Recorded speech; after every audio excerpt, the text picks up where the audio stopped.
கர்த்தராகிய இயேசு கிறிஸ்துவின் பரிசுத்த நாமத்திற்கு மகிமையுண்டாவதாக. மீண்டுமாக தேவனுடைய சமூகத்தில் உங்களை சந்திப்பதிலே மகிழ்ச்சி அடைகிறேன். தேவனாம் மகிமைக்காக நாம் கழுகு தன் கூட்டை கலைக்கிறது போல 2 வாரமாக நான் தியானித்தோம். இன்று 3வது வாரமாக அதை தியானிக்க போகிறோம். உபாகமம் 32ஆம் அதிகாரம் 11 முதல் 13 வசனங்கள், வெளிப்படுத்தின விசேஷம் 4ஆம் அதிகாரம் 6 முதல் 7 வசனங்கள். இதை வாசிக்கலாம். கர்த்தராகிய இயேசு கிறிஸ்துவினுடைய பரிசுத்த நாமத்துக்கு ஸ்தோத்திரம். கழுகு தன் கூட்டை கலைத்து தன் குஞ்சுகளின் மேல் அசைவாடி தன் செட்டைகளை விரித்து அவைகளை எடுத்து அவைகளை தன் செட்டைகளின் மேல் சுமந்து கொண்டு போகிறது போல கர்த்தர் ஒருவரே அவனை வழி நடத்தினார். அந்நிய தேவன் அவரோடே இருந்ததில்லை. பூமியில் உள்ள உயர்ந்த ஸ்தானங்களின் மேல் அவனை ஏறி வர பண்ணினார். வயலில் விளையும் பலனை அவனுக்கு புசிக்க கொடுத்தார். கண்மலையிலுள்ள தேனையும் கற்பாறையிலிருந்து வடியும் எண்ணெயையும் அவன் உண்ணும்படி செய்தார். அல்லேலூயா. வெளிப்படுத்தின விசேஷம் 4ஆம் அதிகாரம் 6-7 வசனங்களை வாசிக்க கேட்போம். அந்த சிங்காசனத்திற்கு முன்பாக பளிங்கு கொப்பான கண்ணாடி கடல் இருந்தது. அந்த சிங்காசனத்தின் மத்தியிலும் அந்த சிங்காசனத்தை சுற்றிலும் 4 ஜீவங்கள் இருந்தன. அவைகள் முன்புறத்திலும் பின்புறத்திலும் கண்களால் நிறைந்திருந்தன. 1ஆம் ஜீவன் சிங்கத்திற்கு ஒப்பாகவும், 2ஆம் ஜீவன் காளை கொப்பாகவும், 3ஆம் ஜீவன் மனுஷ முகம் போன்ற முகமுள்ளதாகவும், 4ஆம் ஜீவன் பறக்கிற கழுகுக்கு ஒப்பாகவும் இருந்தன. ஆமென். வாசிக்கப்பட்ட வேத வசனங்களை கர்த்தர் ஆசீர்வதிப்பாராக. நாம் காணிக்கைக்காக ஒரு பாடலை பாடப்போகிறோம். ஜெபித்து அவருடைய வார்த்தைக்காக கடன் செல்வோமாக.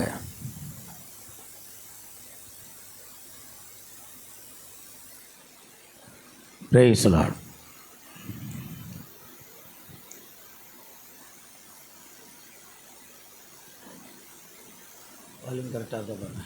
Praise the Lord.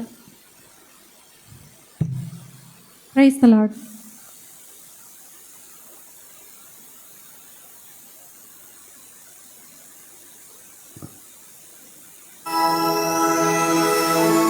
கழுகு பறவைகளில் மிக மிக சிறப்பு வாய்ந்த பறவையாகும். மிக உன்னதத்தில் பறக்கக்கூடிய பறவையாகும். அவை உன்னதத்திலிருந்து பூமியில் இருக்கும் சிறு பொருளை கூட பார்க்க கூடிய கூர்மையான பார்வை அதற்கு உண்டு. வேதத்தில் கழுகு ஒப்பாக கர்த்தராகிய இயேசு கிறிஸ்துவை ஒப்பிட்டு இருக்கின்றது. கர்த்தருடைய பிள்ளைகளாகிய கழுகு குஞ்சுகளுக்கு அவர்களையும் ஒப்பிடப்பட்டிருக்கின்றது. ஆகவே கழுகை குறித்தும் கழுகு குஞ்சுகளை குறித்தும் உங்களுக்கு சுவிசேஷ பாடலாக பாடுகின்றோம்.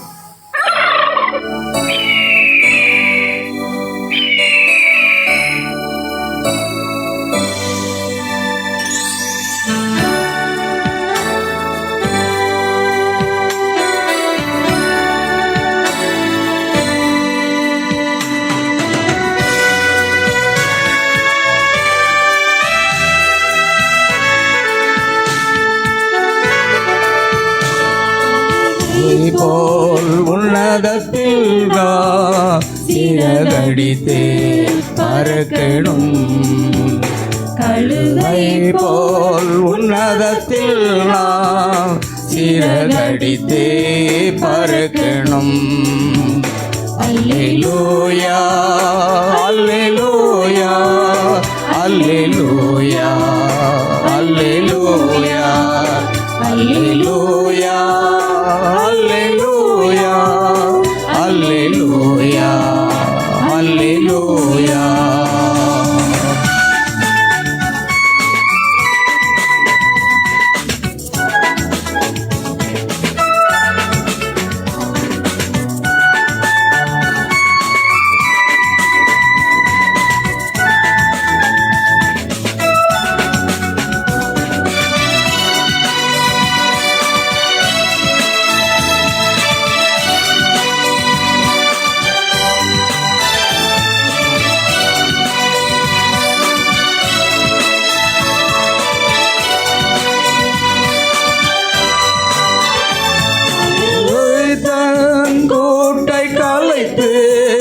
தன் குஞ்சுகளின் மேல் அசைவாடி கழுகு தன் கூட்டை கலைத்து தன் குஞ்சுகளின் மேல் செய்வாடி தன் செட்டைகளை விரித்து அவைகளை தன் செட்டைகளில் சுமந்து போகிறாள் தன் செட்டைகளை விரித்து அவைகளை தன் செட்டைகளில் சுமந்து போகிறாள் கழுகை போல் உன்னதத்தில் நான் சிறகடித்தே பறக்கணும் கழுகை போல் உன்னதத்தில் நான் சிறகடித்தே பறக்கணும் அல்லேலூயா அல்லேலூயா அல்லேலூயா அல்லேலூயா அல்லேலூயா அல்லேலூயா அல்லேலூயா அல்லேலூயா.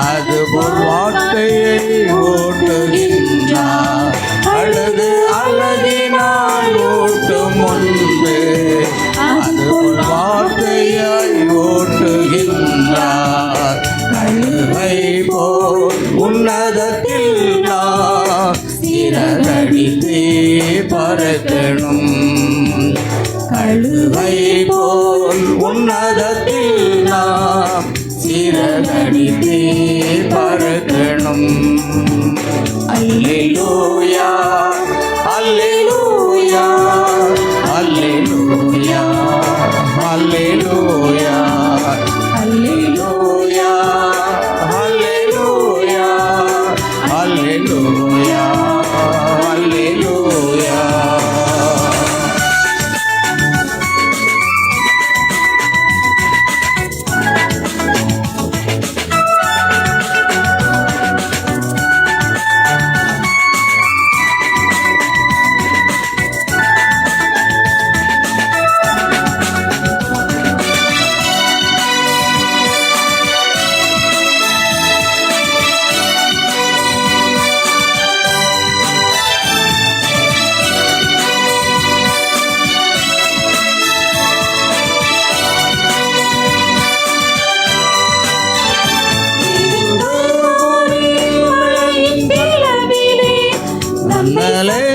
மேல் கோட்டை கட்டுகின்றது கழுகு பூமியின் மேல் கல்வைகள் மலையின் மேல் கோட்டை கட்டுகின்றது கழுகு குஞ்சுகளை உன்னதத்தில் காப்பதை பரலோக பிதா நம்மை வைத்து காப்பார் குஞ்சுகளை உன்னதத்தில் காப்பதை பரலோக பிதா நம்மை வைத்து காப்பார் போல் உன்னதத்தில் நாம் சிறகடித்தே பறக்கணும் கழுகை போல் உன்னதத்தில் நான் சிறகடித்தே பறக்கணும் அல்லேலூயா அல்லேலூயா அல்லேலூயா அல்லேலூயா அல்லேலூயா அல்லேலூயா அல்லேலூயா அல்லேலூயா அல்லேலூயா அல்லேலூயா ஆமென் ஆமென் ஆமென் அல்லேலூயா அல்லேலூயா ஆமென் ஆமென் கரங்களை தட்டி கர்த்தரை பயன்படும். அன்பின் ஆண்டவராக இயேசுவை துதிக்கிறோம், சோதரிக்கிறோம். கர்த்தாவே, ஆசீர்வதிக்கப்பட்ட அந்த காலவெளியிலும் தேவனுடைய சமூகத்திலே நாங்கள் கடந்து வந்து உம்மை துதித்து உம்மை பாடி உம்மை ஆராய்த்து மகிமைப்படுத்தும்படியாக கர்த்தர் கொடுத்த பிரதான கிருபைக்காக இரக்கத்துக்காக நன்றி செலுத்துகிறோம். எங்கள் கர்த்தராக இயேசு கிறிஸ்துவின் நாமத்தினாலே கர்த்தாவே சோத்திரம் சோத்திரம். கர்த்தாவே, உம்முடைய பிள்ளைகள் கர்த்தருக்கென்று கொடுத்த காணிக்கைகளையும் தசம பாகங்களையும் வானத்தின் பலங்களை திறந்து இடங்களாமற் போக மட்டும் உடைய ஆசீர்வாதங்களை கட்டளையிடும். ஆண்டவரே, பாடல் வேளை ஆராதனை வேளை ஆசீர்வதித்தீரே, சோத்திரம். ஆண்டவரே, கர்த்தாவே துதிக்கிறோம். வாசிக்கப்பட்ட ஒவ்வொரு வசனங்களையும் ஆசீர்வதியும், வாசித்து உம்முடைய பிள்ளைகளையும் ஆசீர்வதியும். உம்முடைய வார்த்தையை எங்களுக்கு தாருங்கப்பா. கர்த்தாவே, கழுகை ஆண்டவரே, கழுகு தன் அழகினால் தன் குஞ்சுகளுக்கு உணவு ஊட்டுவது போல கர்த்தாவே, உம்முடைய ஆண்டவரே கழுகு குஞ்சுகளாக எங்களுக்கு உம்முடைய வார்த்தையை நீர் ஊட்டும்படியாக ஜெபிக்கிறோம். உம்முடைய வார்த்தையை தந்து எங்களை பலனுள்ள ஒரு சிருஷ்டிப்பாக மாற்றும்படியாக ஜெபிக்கிறோம்.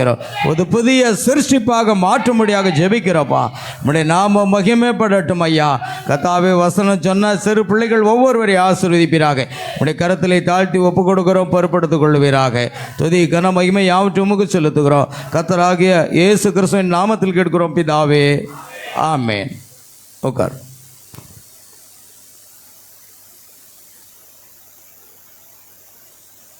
அல்லேலூயா, பிரைஸ் தி லார்ட். அல்லேலூயா, கர்த்தருக்கு மகிமை உண்டாகட்டும். நாம் மீண்டுமாக அவருடைய வார்த்தைக்கு கடந்து செல்ல போகிறோம். கழுகு தன் கூட்டை கலைத்து, ஆமென். கழுகு தன் கூட்டை கலைத்து தன் குஞ்சுகளை தன் குஞ்சுகளின் மேல் அசைவாடி தன் செட்டைகளை விரித்து அவைகளை எடுத்து அவைகளை தன் செட்டைகளின் மேல் சுமந்து கொண்டு போகிறது போல கர்த்தர் ஒருவரே, யெகோவா தேவன் ஒருவரே அவனை வழி நடத்தினார். அந்நிய தேவன் அவர்களோடு இருந்ததே இல்லை. இன்றைக்கும் இஸ்ரவேல் ஜனங்களோடு எந்த அந்நிய தேவர்களும் கிடையாது. யெகோவா தேவன் மாத்திரமே அங்கு இருக்கிறார்கள். அந்த யெகோவா தேவன் யார் என்பதை தம்முடைய மணவாட்டிக்கு தேவன் வெளிப்படுத்தி கொடுத்து அவர்தான் கர்த்தராகிய இயேசு கிறிஸ்து என்பதை நாம் அறிந்து கொள்ளும்படி நம்முடைய ஆவிக்குரிய கண்களை அவர் திறந்து கொடுத்திருக்கிறார். தேவன் இஸ்ரவேல் ஜனங்களோடு கூட இருந்தாலும் அந்த யெகோவா தேவன் தான் மாம்சத்தில் வெளிப்பட்ட கர்த்தராகிய இயேசு கிறிஸ்து என்பதை இன்னும் அவர்கள் அறியாமல் இருக்கிறார்கள். அல்லேலூயா. ஆனால் ஒரு நாள் அவருடைய கண்களை அவர்கள் திறக்க போகிறார். அல்லேலூயா. அந்நாட்களில் தேவன் தம்முடைய கிருபையின் ஆவியும் விண்ணப்பத்தின் ஆவியும் எருசலேம் குடிகள் மேல் ஊற்றுவேன்.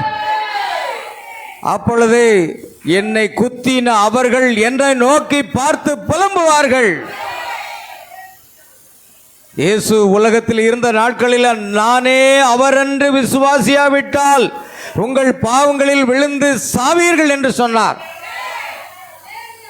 ஆனால் அவர்தான் யெகோவா தேவன்தான் அல்லது இயேசு கிறிஸ்து தான் அவர். அந்த யெகோவா என்பதை அவர்கள் அறியக்கூடிய நேரம் நெருங்கி கொண்டிருக்கிறது. அல்லேலூயா. எனக்கு அருமையான தேவனுடைய பிள்ளைகளே, ஆனால் ஒன்றை நான் சொல்லுகிறேன். புத்தியுள்ள கனிகள் கண்கள் திறக்கப்பட்டவர்களாக பழைய ஏற்பாட்டின் யெகோவா தேவன், புதிய ஏற்பாட்டில் மாம்சத்தில் வெளிப்பட்ட கர்த்தராகிய இயேசு கிறிஸ்து என்ற வெளிப்பாட்டை பெற்றிருக்கிறார்கள். இஸ்ரவேலர்கள் இன்னும் பெறவில்லை, ஆனால் காத்து கொண்டிருக்கிறார்கள். அதைவிட மோசமான செயல் என்றால் பிரஜாதிகளுக்கு மத்தியில் இருக்கிற இந்த ஸ்தாபன விசுவாசிகள் இயேசுவை ஒருபோதும் கண்டுகொள்வது இல்லை. உங்கள் கண்கள் காண்கிறதுனாலும் உங்கள் காதுகள் கேட்கிறதுனாலும் அவைகள் பாக்கியம் உள்ளவைகள். தேவன் நம்முடைய மன கண்களை திறந்து கொடுத்திருக்கிறார். இஸ்ரவேல் ஜனங்களுக்கு கூட புரிந்து கொள்ள முடியவில்லை. இந்த புத்தி இல்லாத கனியாக இந்த ஸ்தாபன பெந்தகோஸ்த சபை விசுவாசிகள் பிதா குமாரன் பரிசுத்தாவின் பட்ட பெயரில் ஞானஸ்நானம் பெற்று அந்நிய பாஷை பேசி ஆரவாரம் செய்து குதித்துக் கொண்டு இருக்கிறார்கள். உங்கள் கண்கள் குருடாய் இருக்கிறது என்று வெளிப்படுத்தல் 3ஆம் அதிகாரத்தில் எழுதியிருக்கு. ஆமென். நீ குளிரும் இல்லை, அனலும் இல்லை, வெதுவெதுப்பாய் இருக்கிறாய். உன்னை என் வாய் நின்று வாந்தி பண்ணி போடுவேன். நீ குருடனும் நிர்பாக்கியம் உள்ளவனும். ஆமென் என்று வேதம் சொல்லுகிறது. இன்னும் அவர்கள் குருடராக இருக்கிறார்கள். கடைசி வரை குருடராக இருப்பார்கள். உபத்திரவ காலத்துக்கு சென்று அந்திகிறிஸ்துவினுடைய ஆட்சியிலே பலவிதமான இன்னல்களையும் துன்பங்களையும் வேதனைகளையும் சகிக்கும் பொழுது அப்பொழுதுதான் அவருடைய கண்கள் திறக்கப்பட்டு ரட்சிக்கப்படுவார்கள். ஆமென். அல்லேலூயா. ஆனால் மணவாட்டி உபத்திரவ காலத்துக்குள் செல்வது இல்லை. இப்பொழுது நமக்கு இருக்கிற துன்பம் அது ஒரு துன்பம் அல்ல. இப்பொழுது இருக்கிற வேதனை நமக்கு ஒரு வேதனை அல்ல. உபத்திரவ காலத்தில் புத்தி இல்லாத கன்னிகைகள் செல்லும் பொழுது அவ்வளவு வேதனைகளை சகிப்பார்கள். ஓ மணவாட்டியே, உபத்திரவ காலத்துக்கு முன்னதாக கர்த்தர் உன்னை எடுத்துக்கொள்வார். அந்த யெகோவா தேவரின் கழுகானது 1963ஆம் ஆண்டிலே அவர் இறங்கி வந்திருக்கிறார். ஆமென். அவர் தம்முடைய சட்டைகளை விரித்தவர்களாக இறங்கி வந்திருக்கிறார். நம்மை சுமந்து கொண்டு செல்வதற்காக வந்திருக்கிறார். அவர் இப்பொழுது நம் மத்தியில் இருக்கிறார். அவர் பலமுள்ள தூதனாக இருக்கிறார். அவர் கட்சிக்கிற சிங்கமாக இருக்கிறார். அவர் மனுஷகுமாரனாக வெளிப்படுத்துகிறார். ஹல்லேலூயா. ஓ, உங்கள் கண்கள் காண்கிறதுனால அவைகள் பாக்கியம் உள்ளவைகள். தீர்க்கதரிசி தன்னுடைய சபையில சொல்லுகிறார், ஓ search, the son of man is standing here, you see. மனுஷகுமாரன் இங்கே நின்று கொண்டிருக்கிறார் என்பதை காண்கிறீர்களா என்று கேட்கிறார். அல்லேலூயா. ஓ, அது அமெரிக்கர்களுக்கு மாத்திரமல்ல, இந்த திம்மராஜபுர சபையை சேர்ந்த ஒரு சிறு கூட்டத்தார் அதை கண்டு கொண்டிருக்கிறார்கள். உங்கள் கண்கள் திறக்கப்பட்டிருக்கிறது பிரியமானவர்களே. அல்லேலூயா. ஆம், நிச்சயமாக. ஆனால் இஸ்ரவேல் ஜனங்கள் இன்னும் குருடா இருக்கிறார்கள். பிரஜாதிகளுடைய நிறைவு உண்டாகும் வரைக்கும் இஸ்ரவேலிலே ஒரு பங்குக்கு கடின மனது உண்டாயிருக்கும். கடின மனது என்பது பிளைண்ட், குருடாயிருப்பார்கள். அவர்கள் குருடாயிருக்கிறார்கள். பிரஜாதிக்கு மத்தியில் எல்லா ஸ்தாபனங்களும் பெந்தகோஸ்தே வரைக்கும் குருடராக இருக்கிறார்கள். நான் சொல்லல, பைபிள் அப்படி சொல்லுது. அல்லேலூயா. இஸ்ரவேலர்களுடைய கண்கள் திறக்கப்படக்கூடிய நேரம் நெருங்கி கொண்டிருக்கிறது. மணவாட்டி எடுத்துக்கொள்ளப்படுவதிலே கழுகின் செட்டையில் பறக்கக்கூடிய நேரம் நெருங்கி கொண்டிருக்கிறது. பழைய ஏற்பாட்டின் யெகோவா தேவன், புதிய ஏற்பாட்டில் மாம்சத்தில் வெளிப்பட்ட கர்த்தராகிய இயேசு கிறிஸ்து என்பதை அறியாத ஜனங்கள் உபத்திரவ காலத்துக்குள் செல்வார்கள். பல துன்பங்கள், வேதனைகள் எல்லாம் அங்கு அந்தி கிறிஸ்துவனுடைய ஆட்சியின் காலத்திலே சகிக்க வேண்டியதாக இருக்கும். உங்களுக்கு அது கிடையவே கிடையாது. உங்கள் மணவாட்டியே, உனக்கு அது கிடையாது. நீ உபத்திரவத்துக்குள் செல்வதில்லை. இப்பொழுது உங்களுக்கு வரக்கூடிய உபத்திரவம் அல்ல, விசுவாசத்துக்கு ஒரு பரீட்சை மாத்திரமே. அழிந்து போகிற பொன் அக்கினியினால சோதிக்கப்படுவது போல அதை விட விலையேறப்பட்டதா இருக்கிற உங்கள் விசுவாசம் சோதிக்கப்பட வேண்டும். அதுதான் இந்த நேரம். அல்லேலூயா. ஆனால் மணவாட்டி இயேசு கிறிஸ்துவாகிய மணவாளன் உலகத்தை ஜெயித்தபடினால் மணவாட்டியும் இந்த உலகத்தை, சாத்தானை ஜெயித்துக் கொண்டிருக்கிறார். அல்லேலூயா. நம்முடைய கர்த்தராகிய இயேசு கிறிஸ்துவின் நாமத்தினாலே ஜெயங்கொடுக்கும் தேவனுக்கு ஸ்தோத்திரம் உண்டாவதாக. ஆமென். பாருங்க, தேவன் எவ்வளவு கிருபையாக நம்முடைய கண்களை திறந்து கொடுத்திருக்கிறார். இன்றைய புதிதாக ஒரு கட்சி ஆரம்பித்திருக்கிற ஒரு சகோதரன், ஒரு தம்பி ஜோசப் விஜய் அவர்கள் ஒரு விக்கிரக கோயிலுக்கு முன்பாக நெடுஞ்சான் கடையாக விழுந்து வணங்குகிறான். பதவிக்கு வருவதற்காக, நாங்கள் பரலோகம் செல்வதற்காக அதை வணங்க மாட்டோம். நாங்கள் பரலோகம் செல்வதற்காக எந்த விக்கிரத்தை வணங்க மாட்டோம். காரணம், அந்த சாத்ராக் மேசாக் ஆபேத்நேகோனுடைய விசுவாசத்தை உடையவர்களாக நாங்கள் இருக்கிறோம். நேபுகாத் நேச்சார் உண்டு பண்ணின அந்த சிலையை நாங்கள் வணங்க போறதில்லை. நீ அக்கினி சூளையில் தூக்கி போட்டாலும் நாங்கள் எல்லாம் வணங்க போகிறதில்லை. நீ ஜோசப் விஜய்னு பேர் வச்சுக்கிட்டு விக்கிரகத்துக்கு முன்னால போய் விழுந்து கிடக்கிறிய, நீ ஒரு கிறிஸ்தவனா?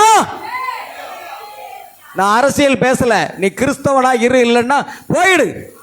கிறிஸ்தவ சமுதாயத்துக்கு இழுக்க கொண்டு வராத.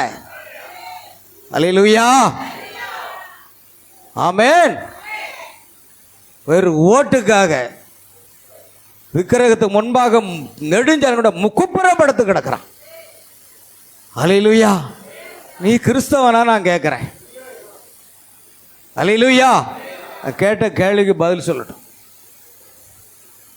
என்னை அன்றி உனக்கு வேறே தேவர்கள் உண்டாயிருக்க வேண்டாம். உயர வானத்திலும் தாழ பூமியிலும் கர்த்தரே தேவன்.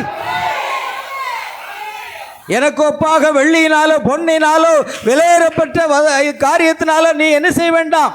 எந்த ஒரு விக்கிரகத்தையும் சொர்பத்தையும் உண்டாக்க வேண்டாம், நமஸ்கரிக்க வேண்டாம் என்று. ஆமென். முதல்ல ஜோசப் விஜய் பைபிளை போய் படி. பைபிளை படிக்கணும்னால ஆட்சிக்கு வரணுமா? தேவன் ஒன்று ஆட்சி பீடத்தில் உட்கார வைக்க மாட்டார் தெரியுமா? பைபிள் என்ன சொல்லுது தெரியுமா? நான் ஓட்டு போட்டேன் அதனால ஆட்சிக்கு வந்துடுவான். நீ ஓட்டு போட்டதுனால ஒன்றும் இல்லை. என் தேவனுடைய வேதம் சொல்லுகிறது, தேவனுடைய வார்த்தை சொல்லுகிறது, ராஜாக்களை தள்ளி ராஜாக்களை ஏற்படுத்துகிற தேவன் என்று பைபிள்ல இருக்குங்க.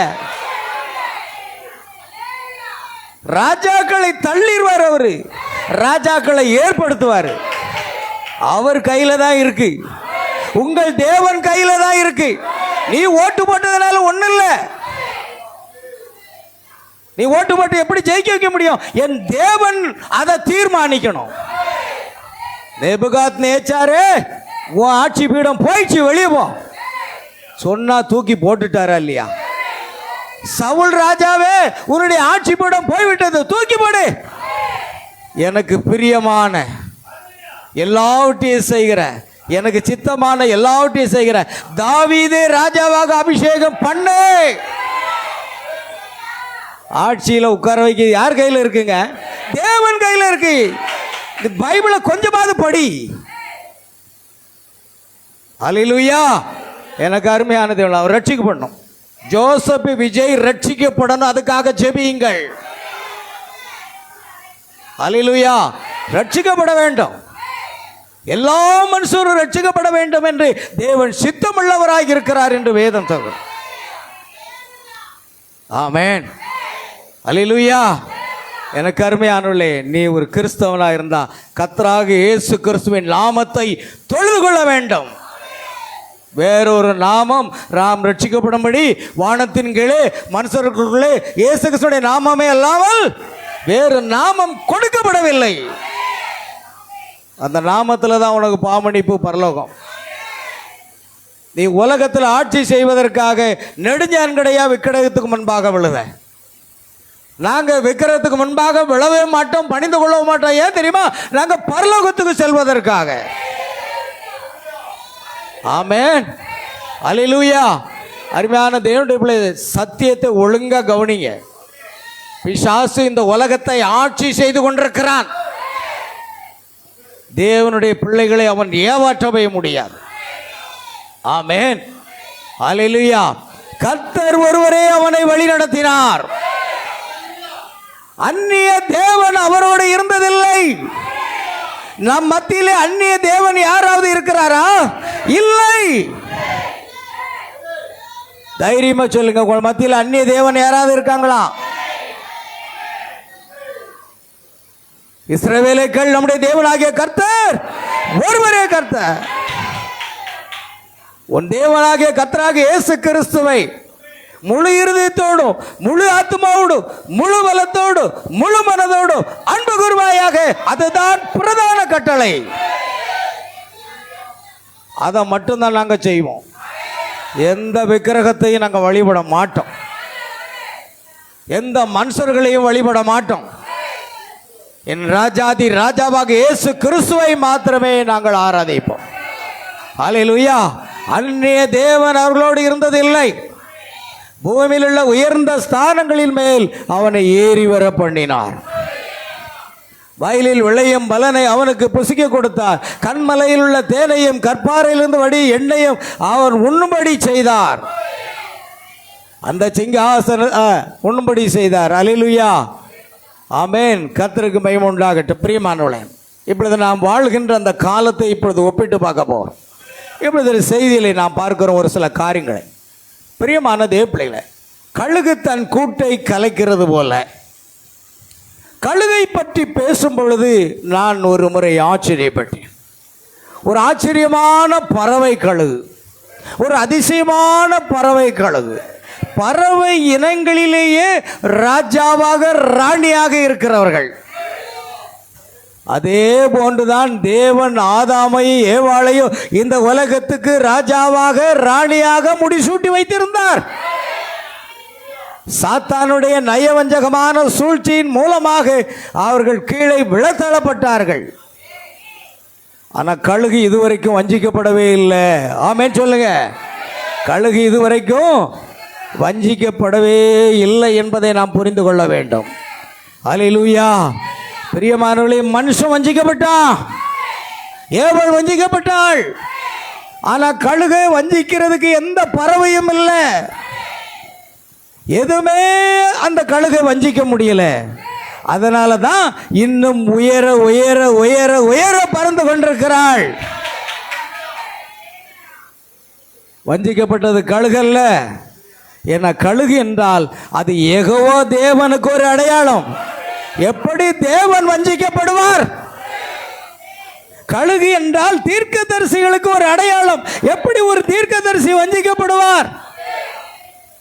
சாத்தானுக்கு ஒப்பு கொடுத்த தீர்க்கதரிசிகள் பைபிளில் இருக்காங்க. பிலேயாம் சாத்தானுக்கு தன்னை ஒப்பு கொடுத்தான், பணத்துக்கு தன்னை ஒப்பு கொடுத்தான். ஆமென். அல்லேலூயா. அதே போல பைபிளில் ஒரு தீர்க்கதரிசி அந்த சத்தத்தை கேட்டு இன்னொரு தீர்க்கதரிசி வஞ்சிக்கப்பட்டதும் பைபிளில் இருக்கு.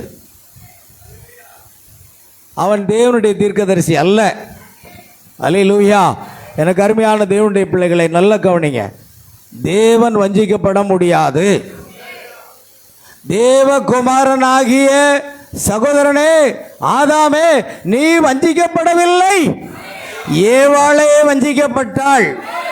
ஏவாள் என்றால் சகோதரி என்று நான் குறிப்பிட வரவில்லை. ஏவாள் என்றால் சபை என்று அர்த்தம். சபை வஞ்சிக்கப்படும், மணவாட்டியாக நீங்கள் வஞ்சிக்கப்பட மாட்டீர்கள். சபை வஞ்சிக்கப்பட்டது, அதுக்கு அர்த்தம் அதுதான். ஆனால் நீங்கள் மணவாட்டியாக இருக்கிறீர்கள், அல்லது தேவனுடைய குமாரர்களும் தேவனுடைய குமாரத்திகளுமாக இருக்கிறீர்கள். நீங்கள் வஞ்சிக்கப்படவில்லை. வஞ்சிக்கப்படவில்லை என்றல்ல, வஞ்சிக்கப்படவும் முடியாது. மத்தேயு 24:24 வசனத்தில் வேதம் அப்படி சொல்லுகிறது.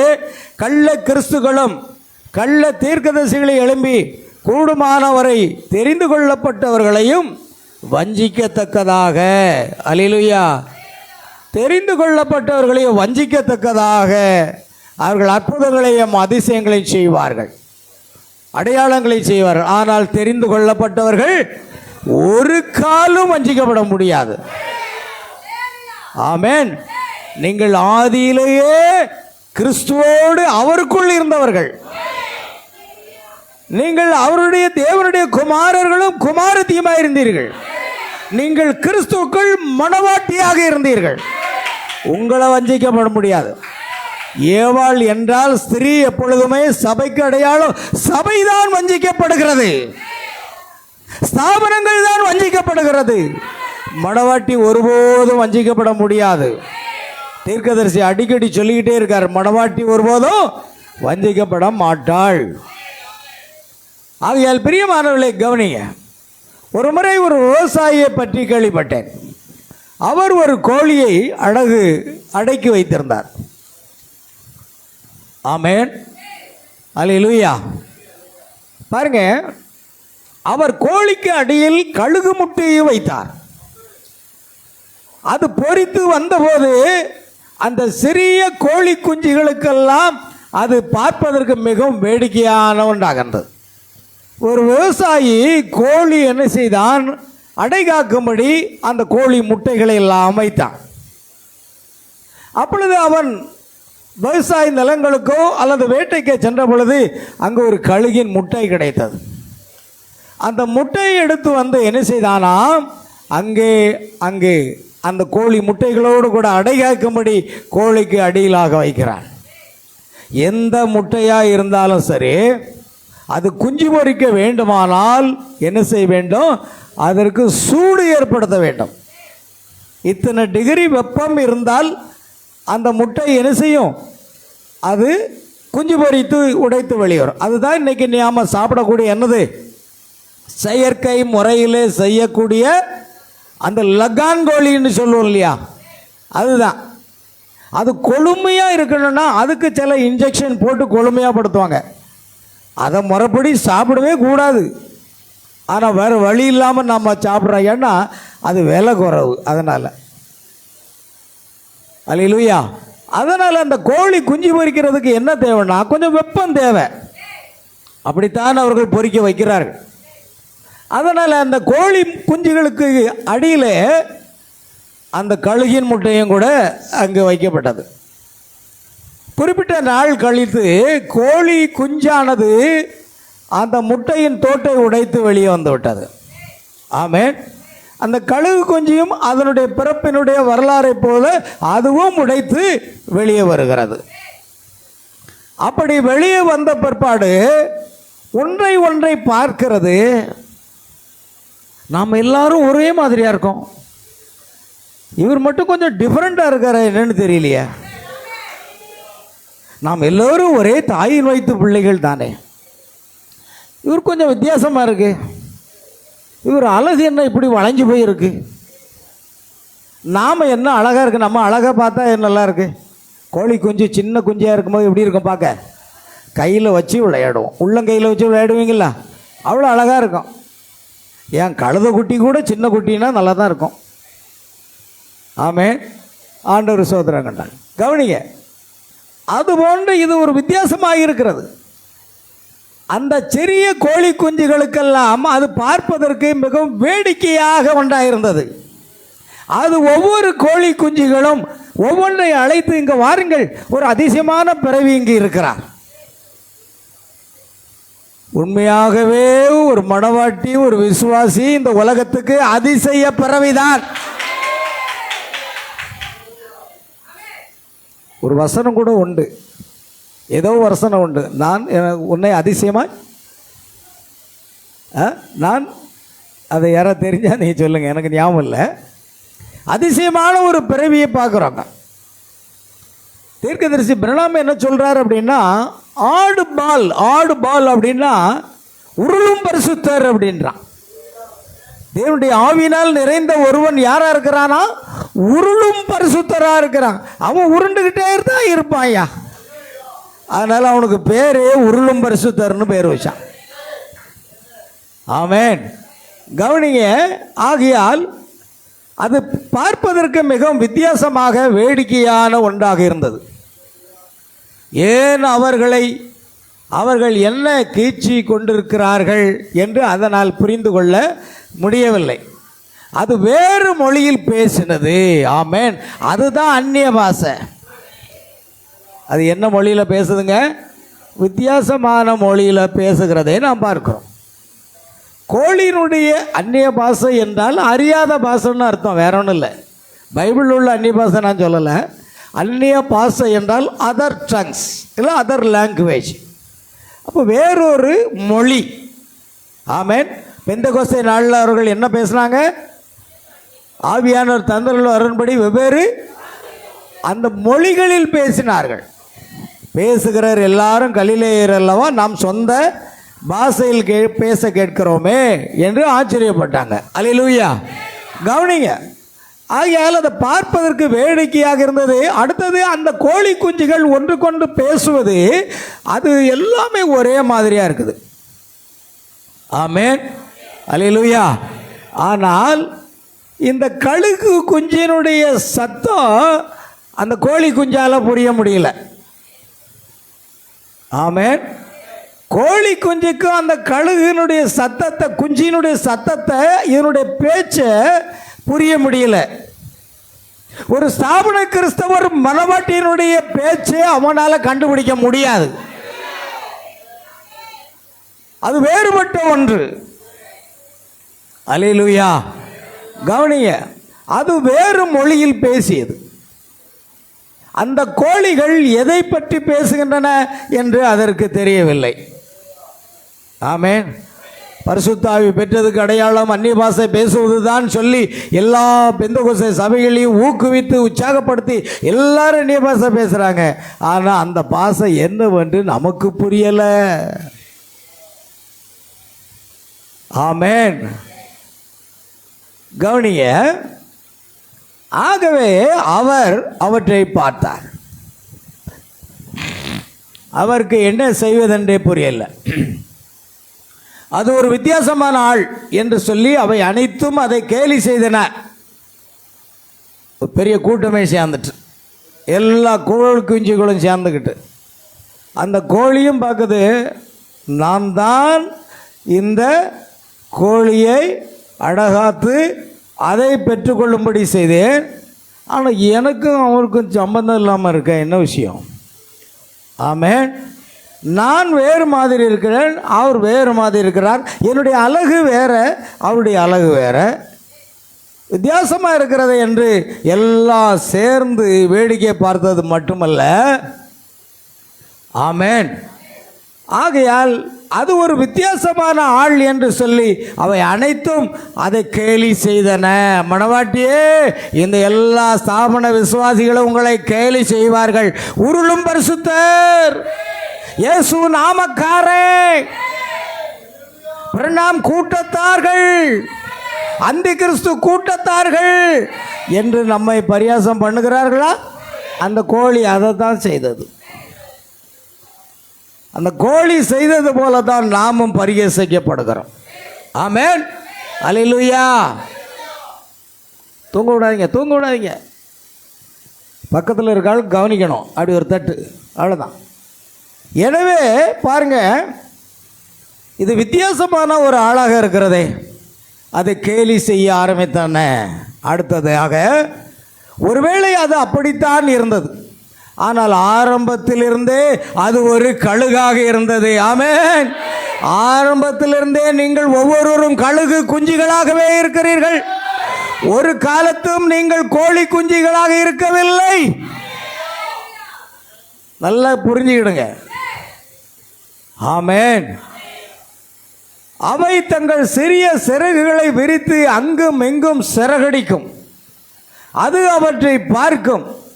எப்படி இருந்தாலும் அவை அப்படித்தான் வித்தியாசமாக இருந்தன.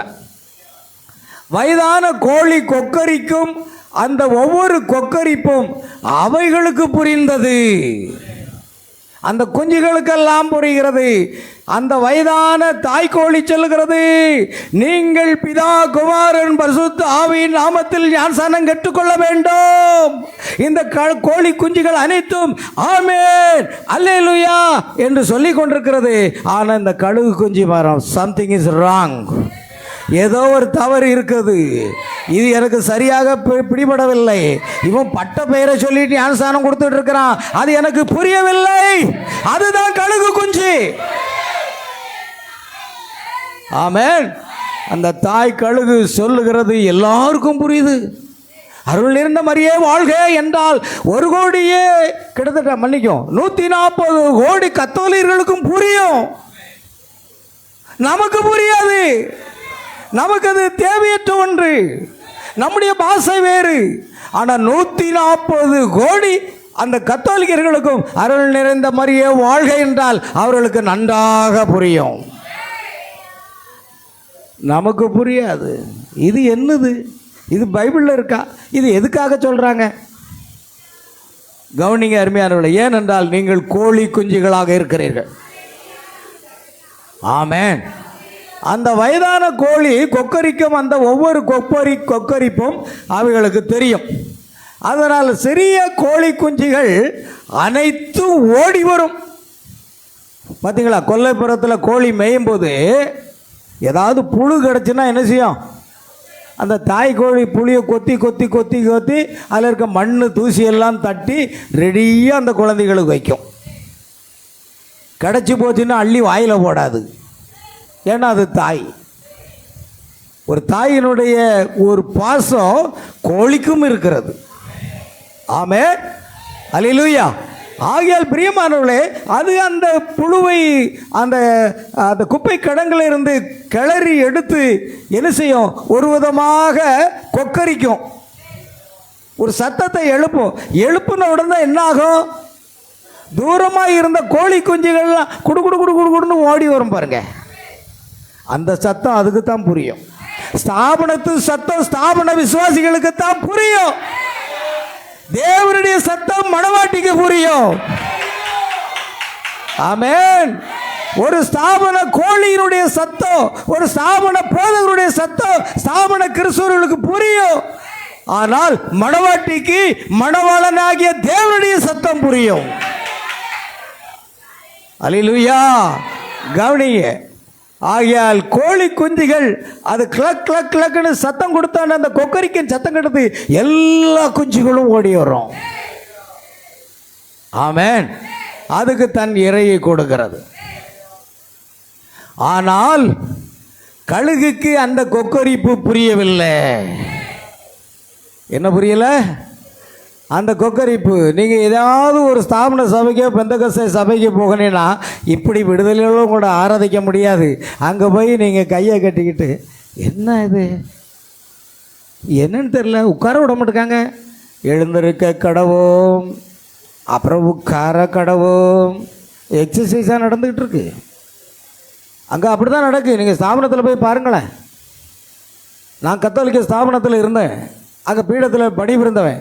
திடீர்னு குருவானவர் சொல்றார், இதை எங்களை மேலே எழுப்புங்கள், நம் ஆண்டவராகிய தேவனிடம் எழுப்பியுள்ளோம். இது அந்த ஆராதனை முறை. இது எங்களை எழுப்புனா அவன் குண்டமாக பூரா எழும்பு நிற்காங்க. சரீரத்தை எழுப்புறாங்க. சரீரத்தை எழுப்பாதுங்க, இதயத்தை எழுப்புங்க. ஆமென். எதை எழுப்பணும்? உங்க இதயங்களை மேலே எழுப்புங்கள். குருவானவர் அப்படித்தான் சொல்லுவார். நான் கொஞ்ச நாள் கழித்த பிறகு தான் நமக்கு சம்திங் நம்ம யாருன்னு இப்போ தான் புரிய ஆரம்பிக்குது. இதயங்களை எழுப்புனா அவரை ஒரு சரீரத்தை எழுப்பிக்கிட்டு இருக்கிறான். எதை எழுப்பணும்? எதையும் எழுப்பணும். ஆமென். நமக்கு அது வித்தியாசமான ஒன்றாக இருக்கிறது, புரியறதில்லை. ஆகையால் இந்த கழுகு குஞ்சுக்கு அந்த கொக்கரிப்பு புரியலை. அது உள்ளே வரவே இல்லை. சத்தம் புரிஞ்சா தானே ஸ்தாபனத்துக்குள்ள போகும். ஸ்தாபனத்தின் சத்தம், ஸ்தாபனத்தினுடைய செய்தி புரிஞ்சாதானே நீங்க ஸ்தாபனத்துக்கு போவீங்க. அது புரியலைன்னா எதுக்கு போறீங்க?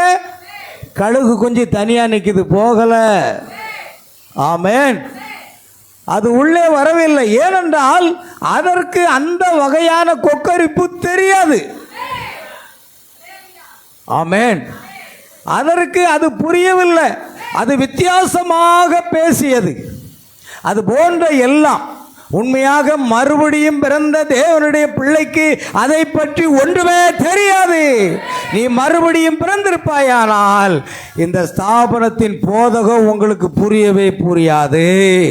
நீங்கள் அங்கே போய் அந்த கோழி குஞ்சோடு கூட நீங்கள் என்ன செய்ய மாட்டீங்க? உட்கார மாட்டீங்க. இன்னைக்கு கர்த்தராகிய இயேசு கிறிஸ்துவின் நாமத்தினாலே ஞானஸ்நானம் பெற்ற இந்த மணவாட்டி கூட பெந்தகோஸ்தே ஸ்தாபனத்தில் போய் உட்கார்ந்துக்கிட்டு இருக்கிறாங்க. அங்கே என்ன இருக்குது? ஆமென். அங்கே என்ன இருக்கிறது? மறுபடியும் ஸ்தாபனத்தில் போய் உட்காருக்கிறேன். நாய் தான் கக்கினதை திரும்பவும் திங்கிறது போல என்ற பழமொழி அது. அல்லேலூயா. கவனிங்க. நீ கர்த்தராகிய இயேசு கிறிஸ்துவின் நாமத்தில் ஞானஸ்நானம் பெற்ற பிற்பாடு பிதா குமாரன் பரிசுத்தாவின் பட்டப்பெயரில் ஞானஸ்நானம் கொடுக்கிற அந்த சபையில் ஸ்தாபனத்தில் நீ எப்படி இருக்க முடியும்னு நான் கேட்கேன். என் ஜனங்களே, அவளுடைய பாவத்துக்கு உடன்படாமலும் அவளுக்கு நேரிடும் வாதைகளில் அகப்படாமலும் இருக்கும்படிக்கு அவளை விட்டு என்ன செய்? வெளியே வா. இயேசு வெளியே வா என்று அழைக்கிறார். நீ ஸ்தாபனத்து கூட்டுக்குள்ள போய் ஒளிந்து கொள்ளாத, ஸ்தாபனத்து கூடு. தீர்க்கதரிசி ஸ்தாபனம் என்பது விடுதி அப்படின்னு சொல்றார். கழுகுக்கு ஒரு கூடு இருக்கு, அந்த கூட்டை கலைச்சிட்டு அவர் வெளியே கொண்டு வர்றார். நாம அந்த கூட்டுக்குள்ள இருந்தோம், பெந்தகோஸ்தே என்னும் கூட்டுக்குள்ள இருந்தோம், ரோமன் கத்தோலிக்க இந்த கூட்டுக்குள்ள இருந்தோம், விக்கிரக வழிபாடு என்ற கூட்டுக்குள்ள இருந்தோம்.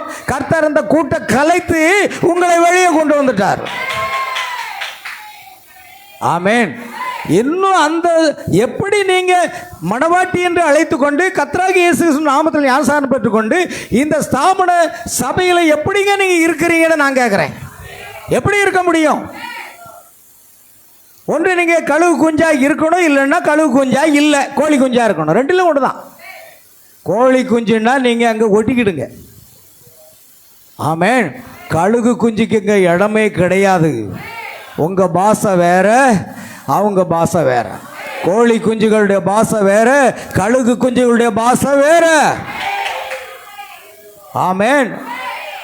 பாருங்க, மறுபடியும் இருந்த தேவனுடைய பிள்ளைக்கு அதை ஒட்டி ஒன்றும் தெரியாது. அவர்கள் நாங்கள் சபையை சேர்ந்தவர்கள் என்று சொல்லுகிறார்கள். ஆமென். அவர்கள் உங்களுக்கு ஒரு கொக்கரிப்பு புரியவில்லை, அதுதான் சரி.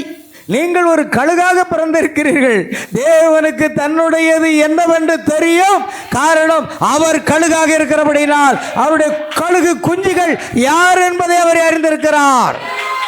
என் ஆடுகள் என் சத்தத்துக்கு செவி கொடுக்கிறது, நான் அவைகளை அறிந்திருக்கிறேன், அவைகளும் என்னை அறிந்திருக்கின்றன. ஒரு காலம் அந்நியனுக்கு பின்னாக போகாது.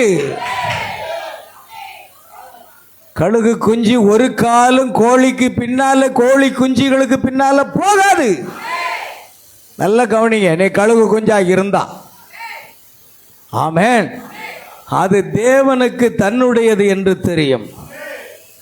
உலக தோற்றத்திற்கு முன்பே அவர் உங்களை அறிந்திருந்தார். எப்பொழுது அறிந்திருந்தார் பிரியமானவர்களே? உலக தோற்றத்துக்கு முன்பாக நம்மை அவர் அறிந்திருந்தார். அல்லேலூயா. தேவனுடைய குமாரராகவும் குமாரத்தியாகவும் இருக்க அவர் உங்களை முன்குறித்திருக்கிறார். ஆமென். அல்லேலூயா. அந்த வயதான கோழி ஒவ்வொரு முறை ஒரு சிறிய பூச்சியையோ அல்லது ஏதோ ஒன்றை கண்டுபிடிக்கும் போதும் தன் சிறிய குஞ்சுகளை கூப்பிடும். சிறிய கோழி குஞ்சுகள் அனைத்தும் வரும். ஆமென். அது கொக்கரிக்கும் பொழுது அந்த ஒரு சிறு புழுவை கண்டுபிடித்த உடனே அந்த குஞ்சுகளை கூப்பிட்ட உடனே குஞ்சுகள் ஓட்டம் பிடித்து போகும். அந்த ஸ்தாபன உபதேசத்தை சாப்பிடுறதுக்கு என்னமோ தெரியல, இன்னைக்கு ஸ்தாபனத்தை ஆண்டவர் கட்டிந்து கொள்ளுகிறார். எனக்கு தெரியாது, எனக்குள்ள இருக்கிற பரிசுத்த ஆவியானவர். அல்லேலூயா. சிறிய கோழி குஞ்சுகள் அனைத்தும் வரும். சிறிய கழுகு பின்னால் சுற்றி கொண்டு வரும். அது பார்ப்பதற்கு ஒரு வேடிக்கையான சிறிய உயிரினமாக இருந்தது. எப்பா, உங்க உணவு எனக்கு ஒத்து போகலை. ஆமே, உங்க சிறு சிறு பூச்சிகளை பிடிச்சு போட்டு சாப்பிடுங்க அப்படின்னு சொன்னா என்னால் அது முடியல. உங்க புளித்து போன உபதேசம் எனக்கு பிடிக்காது. என் தேவன் எங்களுக்கு புதிய புதிய மன்னாவினால் எங்களை போஷிக்கிறவர். ஆமென். தேவன் நமக்கு புதிய புதிய மன்னாவா தர்றார். அல்லேலூயா. பாருங்கள், அது வேடிக்கையான ஒன்று. என் தேவ பிள்ளைகளே, ஓ மணவாட்டியே, இந்த உலகத்துக்கும் இந்த ஸ்தாபனத்துக்கும் நீங்கள் வேடிக்கையான ஒருவர்களாக இருக்கிறீர்கள். அல்லேலூயா. ஆனால் உங்களுக்கு தெரியும், ஒரு நாள் அந்த தாய் வெளியே தானிய களத்தில் மேய்ந்து கொண்டிருந்த போது வயதான தாய் கழுகு தற்செயலாக அப்படியே தன் குஞ்சுகளை தேடி பறந்து வந்து கொண்டிருக்கிறது. ஆண்டவராக இயேசு இந்த உலகத்தில் இருக்கும் பொழுது ஒரு உவமை சொன்னார். ஒருவனுக்கு 100 ஆடுகள் இருந்து ஒரு ஆடு காணாமல் போயிருந்தால் அந்த ஆட்டை தேடி கண்டுபிடியாது இருப்பானோ? அந்த ஆட்டை தேடி கண்டுபிடித்த பிற்பாடு அது தன்னுடைய தூக்கி வாரிக்கொண்டு தன் தோள்களில் சுமக்காது இருப்பானோ? கழுகு தன் செட்டைகளில் சுமப்பது போல இயேசு கிறிஸ்துவாகிய அந்த கழுகு நம்மை அவருடைய தோளில் சுமந்து கொண்டிருக்கிறார். அல்லேலூயா. கர்த்தருக்கு ஸ்தோத்திரம் உண்டாகட்டும் பிரியமானவர்களே. ஆகையால் அந்த தாய் கழுகு தன் குஞ்சை மறக்கல. நான் இட்ட முட்டையானது எங்கோ குஞ்சு பொரித்து எங்கேயோ இருக்க வேண்டும், இந்த பூமியில் தான் இருக்க வேண்டும். ஒருவேளை அந்த காணாமல் போன ஆடு, தீர்க்கதரிசி சொல்றாரு, காணாமல் போன கடைசி ஆடை தேடி கண்டுபிடிச்சு தன்னுடைய மந்தைக்குள் வரும் வரைக்கும் எடுத்துக்கொள்ளப்படுதல் நடக்காது அப்படிங்கிறார். ஒரு ஆட்டை கூட அவர் இழந்து போக மாட்டார். ஆமென். ஒருவேளை எல்லா ஆடுகளும் உள்ளே வந்து அந்த கடைசி ஆடு உள்ள வரவில்லை என்று வைத்துக் கொள்வோம். அவர் கத்தோலிக்க ஸ்தாபனத்தில் போய் பார்ப்பார், அங்கு இல்லை. புராட்டஸ்டன்ட் ஸ்தாபனத்தில் பார்ப்பார், அங்கு இல்லை. பெந்தகோஸ்தே ஸ்தாபனத்துக்கு போப்பார், அங்கு இல்லை. அப்போ எங்கேதான் அது இருக்கிறது என்று பார்க்கும் பொழுது, ஓ விக்கிரகத்துக்கு முன்பாக நெடுஞ்சான் கிடையாக விழுந்து கிடக்கிற ஒரு ஆடு இருக்கிறதே, தூக்கிட்டு வந்துருவார் ஆண்டவர். நான் சொல்றது உங்களுக்கு புரிஞ்சிருக்கும். ஆமென். எந்த ஸ்தாபனத்திலையும் இல்லாத ஆடு எங்கே என்று தேடுவான். தேடு கண்டுபிடிக்கும் அளவும் ஓய்ந்திருப்பானோ, தேடு கண்டுபிடிக்கும் பொழுது ஆண்டவர் தூக்கிட்டு வந்துடுவார். ஓ, சாராய கடையில் என் நண்பர்களோடு அந்த மது அறிந்து கொண்டிருந்த என்னை ஆண்டவர் தேடி வந்து தூக்கி கொண்டு வந்தாரே. உங்களை அவர் எப்படி தூக்கி கொண்டு வந்தார்? நீங்கள் எந்த விக்கிரகத்துக்கு முன்பாக நெடுஞ்சான் கிடையாக படுத்து கொண்டு இருந்தீர்கள்? எந்த சொருபங்களை வணங்கி கொண்டிருந்தீர்கள்? அந்த காணாமல் போன ஆடாகிய உங்களை அவர் தேடி வந்து தம்முடைய தோளில் தூக்கி கொண்டு வந்தார். நீங்கள் அல்ல, அவர்தான். நீங்கள் என்னை தெரிந்து கொள்ளவில்லை, நான் உங்களை தெரிந்து கொண்டேன். ஆமென். அந்த வயதான தாய்க்கழகு ஒருவேளை என் குஞ்சியானது, ஆமென், எங்கேயாவது இருக்கலாம் என்று தேடி தன்னுடைய பரந்த இறக்கைகளை விரித்து அப்படியே காற்றில் மிதந்து கொண்டு தன்னுடைய கூர்மையான கண்களில் மூலமாக அப்படியே பார்த்து கொண்டு வந்தது. நம்முடைய யெகோவா தேவனும் தம்முடைய கண்களை நம்முடைய நீதிமான்கள் மேல் நோக்கமாக வைத்து உலகம் முழுவதும் அவருடைய கண்கள் சுற்றி பார்க்கிறதே. பாருங்கள், அதை அப்படியே பார்த்து கொண்டு வரும் பொழுது அவருடைய கண்களில் ஒரு காட்சி தென்படுகிறது. ஆமென். ஓ, அந்த காட்சி அது பறந்து சென்றபோது அவளுடைய பெரிய நிழல் தானிய களத்தின் மேல் பரவியது. அவள் கீழே பார்த்தாள், அவள் தன்னுடையதை கண்டாள். ஆமென், அல்லேலூயா, ஆமென். அது தன்னுடைய இறக்கையை விரித்து அந்த நிழலோடு கிடக்க பார்க்கிறார். அங்கு தன்னுடைய குஞ்சை காண்கிறாள், தன்னுடைய ஆட்டை காண்கிறார், தன்னுடைய மணவாட்டியை அவர் காண்கிறார். நீ எந்த சபைக்கும் போ, நீ எங்கே இரு, எங்கேயே நீ விக்கிரகத்துக்கு முன்பாக கடை, தேவன் உன்னை முன்குறித்து இருப்பாரானால் உன்னை உச்சி குடுமி பிடிச்சி தூக்கிட்டு வரலன்னா நான் இந்த ஊழியத்தை விட்டு போயிடுவேன். கர்த்தர் எவர்களை முன்குறித்தாரோ அவர்களை அழைத்திருக்கிறார். எவர்களை அழைத்தாரோ அவர்களை நீதிமான்களாக்கினார். எவர்களை நீதிமான்களால் அவர்களை மகிமைப்படுத்துகிறார். ஆமென். அவர் அதை செய்தாகணும். நீங்க எங்கேயும் போக முடியாது. போங்க, எங்கேயும் வேணாலும் போங்க. சிக்ஷைகளை கொடுத்து தூக்கிட்டு வருவார். ஆமென். ஏன்னா அவரை உங்களை அவருடைய நித்திய மகிமைக்கென்று தேவன் உங்களை முன்குறித்தாராம். ஆமென். அவர் கீழே பார்த்தால் அவள் தன்னுடைய குஞ்சை காணுகின்றாள். அவளுக்கு தன்னுடையது என்பதை அவள் புரிந்து கொண்டாள். ஏன்னா நிறைய கோழி இருக்குது, ஒரே ஒரு கழுகு குஞ்சு தான் இருக்குது. அப்படியானால் நான் தவற விட்ட அந்த முட்டை தான் அது, அந்த முட்டையிலிருந்து வெளிவந்த குஞ்சு தான் அது, அது என்னுடையது. ஆமென், அல்லேலூயா. அவள் அப்படி செய்தபோது அந்த இறக்கையை விரித்து அந்த சூரிய ஒளியெல்லாம் மறைந்து நிழல் அங்கே காணப்படுகிறது. ஆமென். அதுதான் உன்னதமானவருடைய நிழல். ஆமென். உன்னதமானவரின் மறைவில் இருக்கிறவன், அல்லேலூயா, கர்த்தருடைய நிழலில் தங்குகிறான். அந்த நிழல் இறக்கையின் மூலமாக கிடைக்கும் பொழுது அந்த குஞ்சானது ஆசுவாசப்படுத்தி கொண்டு அந்த கோழி குஞ்செல்லாம் அங்கு வெயில் அடித்து கொண்டு இருக்கிறது, வெயிலில் காய்ந்து கொண்டிருக்கிறது. எனக்கோ ஒரு இளைப்பாறுதல் கிடைப்பது போல் தெரிகிறது. ஓ, எனக்கு ஒரு இளைப்பாறுதல், ஒரு நிழல். ஆமென். இந்த நிழல் இளைப்பாறுதல் கிடைப்பது காரணம் என்ன என்று அந்த குஞ்சு வானத்தை நோக்கி பார்க்க ஆரம்பித்தது. ஆமென். ஹல்லேலூயா. பாருங்கள், அவனை பார்த்து அவள் பாருங்க, தன்னுடையதை அவள் கண்டாள். அவருக்கு தன்னுடையது என்பது தெரிந்து விட்டது. அவள் அவனை பார்த்து கத்தினாள். ஆமென். அல்லேலூயா. நல்ல கவனிங்க. தானிய களத்தின் மேல் பரவியது. அவள் கீழே பார்த்தாள். அந்த தாய்க்கழுகு கீழே பார்க்கிறாள். அவள் தன்னுடையதை கண்டாள், உறுதிப்படுத்தி கொண்டாள். அவள் அவனை பார்த்து கத்தினாள். ஆமென். அவள் அப்படி செய்தபோது அந்த சிறியவன் தன் தலையை திருப்பி மேலே பார்க்க தொடங்கினான். ஆமென். அல்லேலூயா. கழுகின் சத்தம் வானத்தில் கேட்குது. யெகோவா தேவனுடைய சத்தம் வானத்தில் கேட்குது.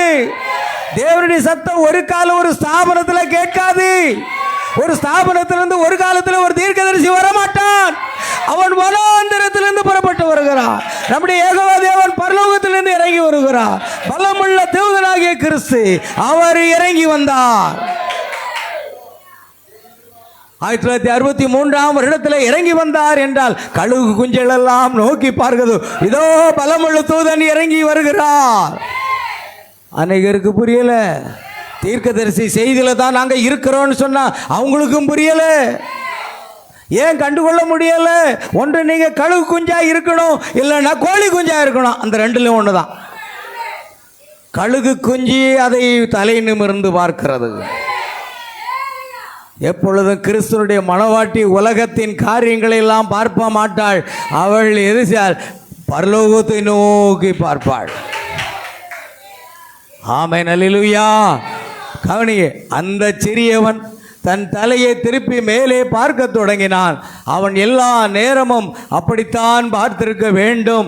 அவன் மேலே பார்த்தபோது அவள் திரும்ப கத்தினாள், மகனே, நீ ஒரு கோழி குஞ்சு அல்ல.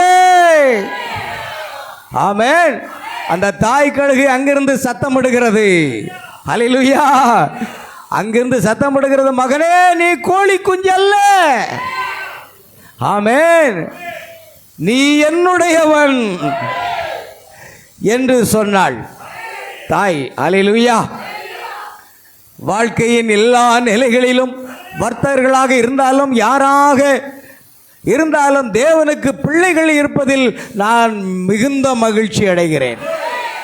ஆனால் தேவனுக்கு தன்னுடையதை தெரியும். என் நாடுகள் என்னை அறிந்திருக்கின்றன, நான் அவைகளை அறிந்திருக்கிறேன். தன்னுடையது தேவனுக்கு தெரியும். கழுகு தன்னுடைய குஞ்சுகளை அறியும். ஆமென். அல்லேலூயா.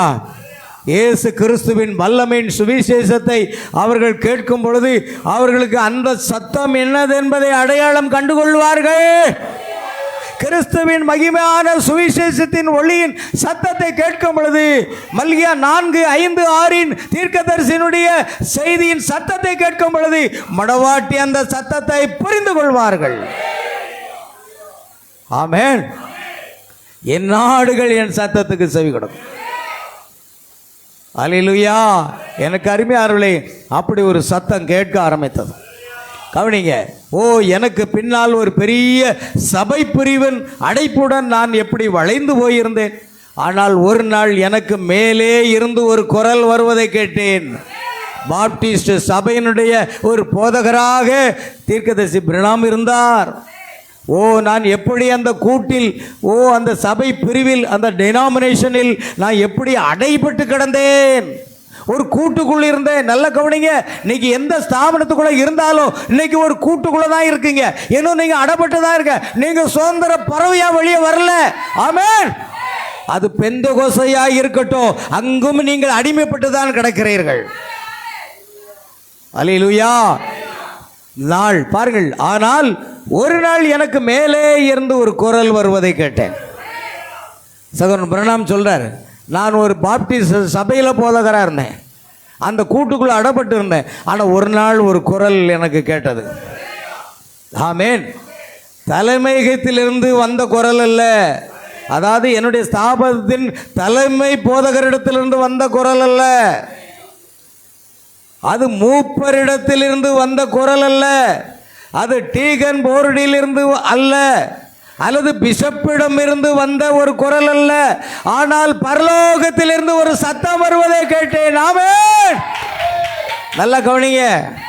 அது கத்தோலிக்க ஸ்தாபனத்திலிருந்து வந்த குரல் அல்ல, அது புராட்டஸ்டன்ட் ஸ்தாபனத்திலிருந்து வந்த குரல் அல்ல, அது பெந்தகோஸ்தே ஸ்தாபனத்திலிருந்து வந்த குரல் அல்ல, அது அசம்பிளி ஆர்ட் சபையிலிருந்து வந்த குரல் அல்ல, பரலோகத்திலிருந்து ஒரு சத்தம் இறங்கி வருகிறது. நீங்க கழுகு குஞ்சியா இல்லையாங்கிறத இங்க தான் நம்ம அடையாளம் கண்டுபடுத்த முடியும். ஆமென். அல்லேலூயா. இல்லை, அந்த கோழியினுடைய செருகுக்குள்ளாக நான் வேறு பருந்து, கள்ளப்பருந்து என்னை தூக்கி விடாத, கொண்டு போய் விடாதபடி நான் உள்ளே ஒளிந்து கொள்கிறேன் என்று அநேகர் ஸ்தாபன கூட்டுக்குள் ஒளிந்து கொண்டிருக்கிறார்கள். இல்லை, நான் ஸ்தாபனத்துக்கு போகிறதில்ல, நான் பெந்தகோஸ்தைக்கு போகிறேன். பெந்தகோஸ்தையும் ஒரு கூடு தானே. ஏன்னா அங்கே ஊழியக்காரனாக இருந்து தானே நான் வெளியே வந்தேன். எனக்கு தெரியாது அங்குள்ள போதகம். நீங்கள் சொல்கிறீங்க நாங்கள் பெந்தகோஸ்தையில் இருக்கோம், நாங்கள் அசம்பிளியில் இருக்கோம், நாங்கள் சிபிஎம்மில் இருக்கோம், நாங்கள் ஐபிஎஸ்ல இருக்கோம், நாங்கள் கிருபாசனத்தில் இருக்கிறோம், நாங்கள் மாரநாதாவில் இருக்கோம். எல்லாமே ஒன்று தானே. கழுகு குஞ்சு நீ வெளியே பறக்க வேண்டிய நேரம் வந்து விட்டது. அல்லேலூயா. அது தலைமையகத்திலிருந்து வந்த சத்தம் அல்ல, அது மூப்பரிடத்திலிருந்து வந்த சத்தம் அல்ல, அது டீகன் போர்டிலிருந்து வந்த சத்தம் அல்ல, அது பிஷப்பிடமிருந்து வந்த சத்தம் அல்ல, அந்த சத்தம் பரலோகத்திலிருந்து வருகிறது. தீர்க்கதரிசி பிரணாம் சொல்கிறார், நானும் அந்த கூட்டுக்குள்ளே தான் அடப்பட்டிருந்தேன். ஆனால் ஒரு நாள் ஒரு சத்தம் வந்தது, இந்த சத்தம் பரலோகத்திலிருந்து வந்தது. ஓ, பரலோகத்திலிருந்து வந்த சத்தம் தான் உங்களை அழைத்தது. ஆமென். அழைப்பின் கூறல் கேட்டே என் ஆண்டவர் என உணர்ந்தேன்.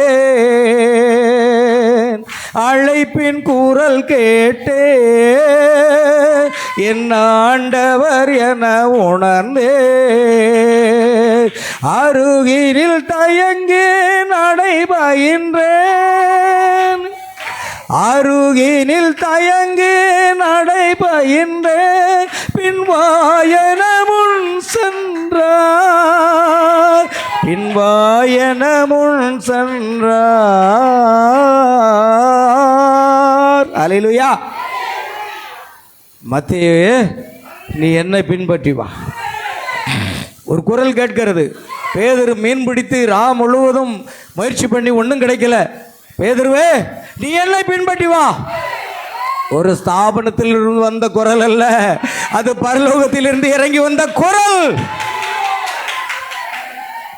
மீன் பிடிக்கிற உன்னை நீ மனுஷனை பிடிக்கிறவன் ஆக்குவேன், நீ என்னை பின்பற்றி வா.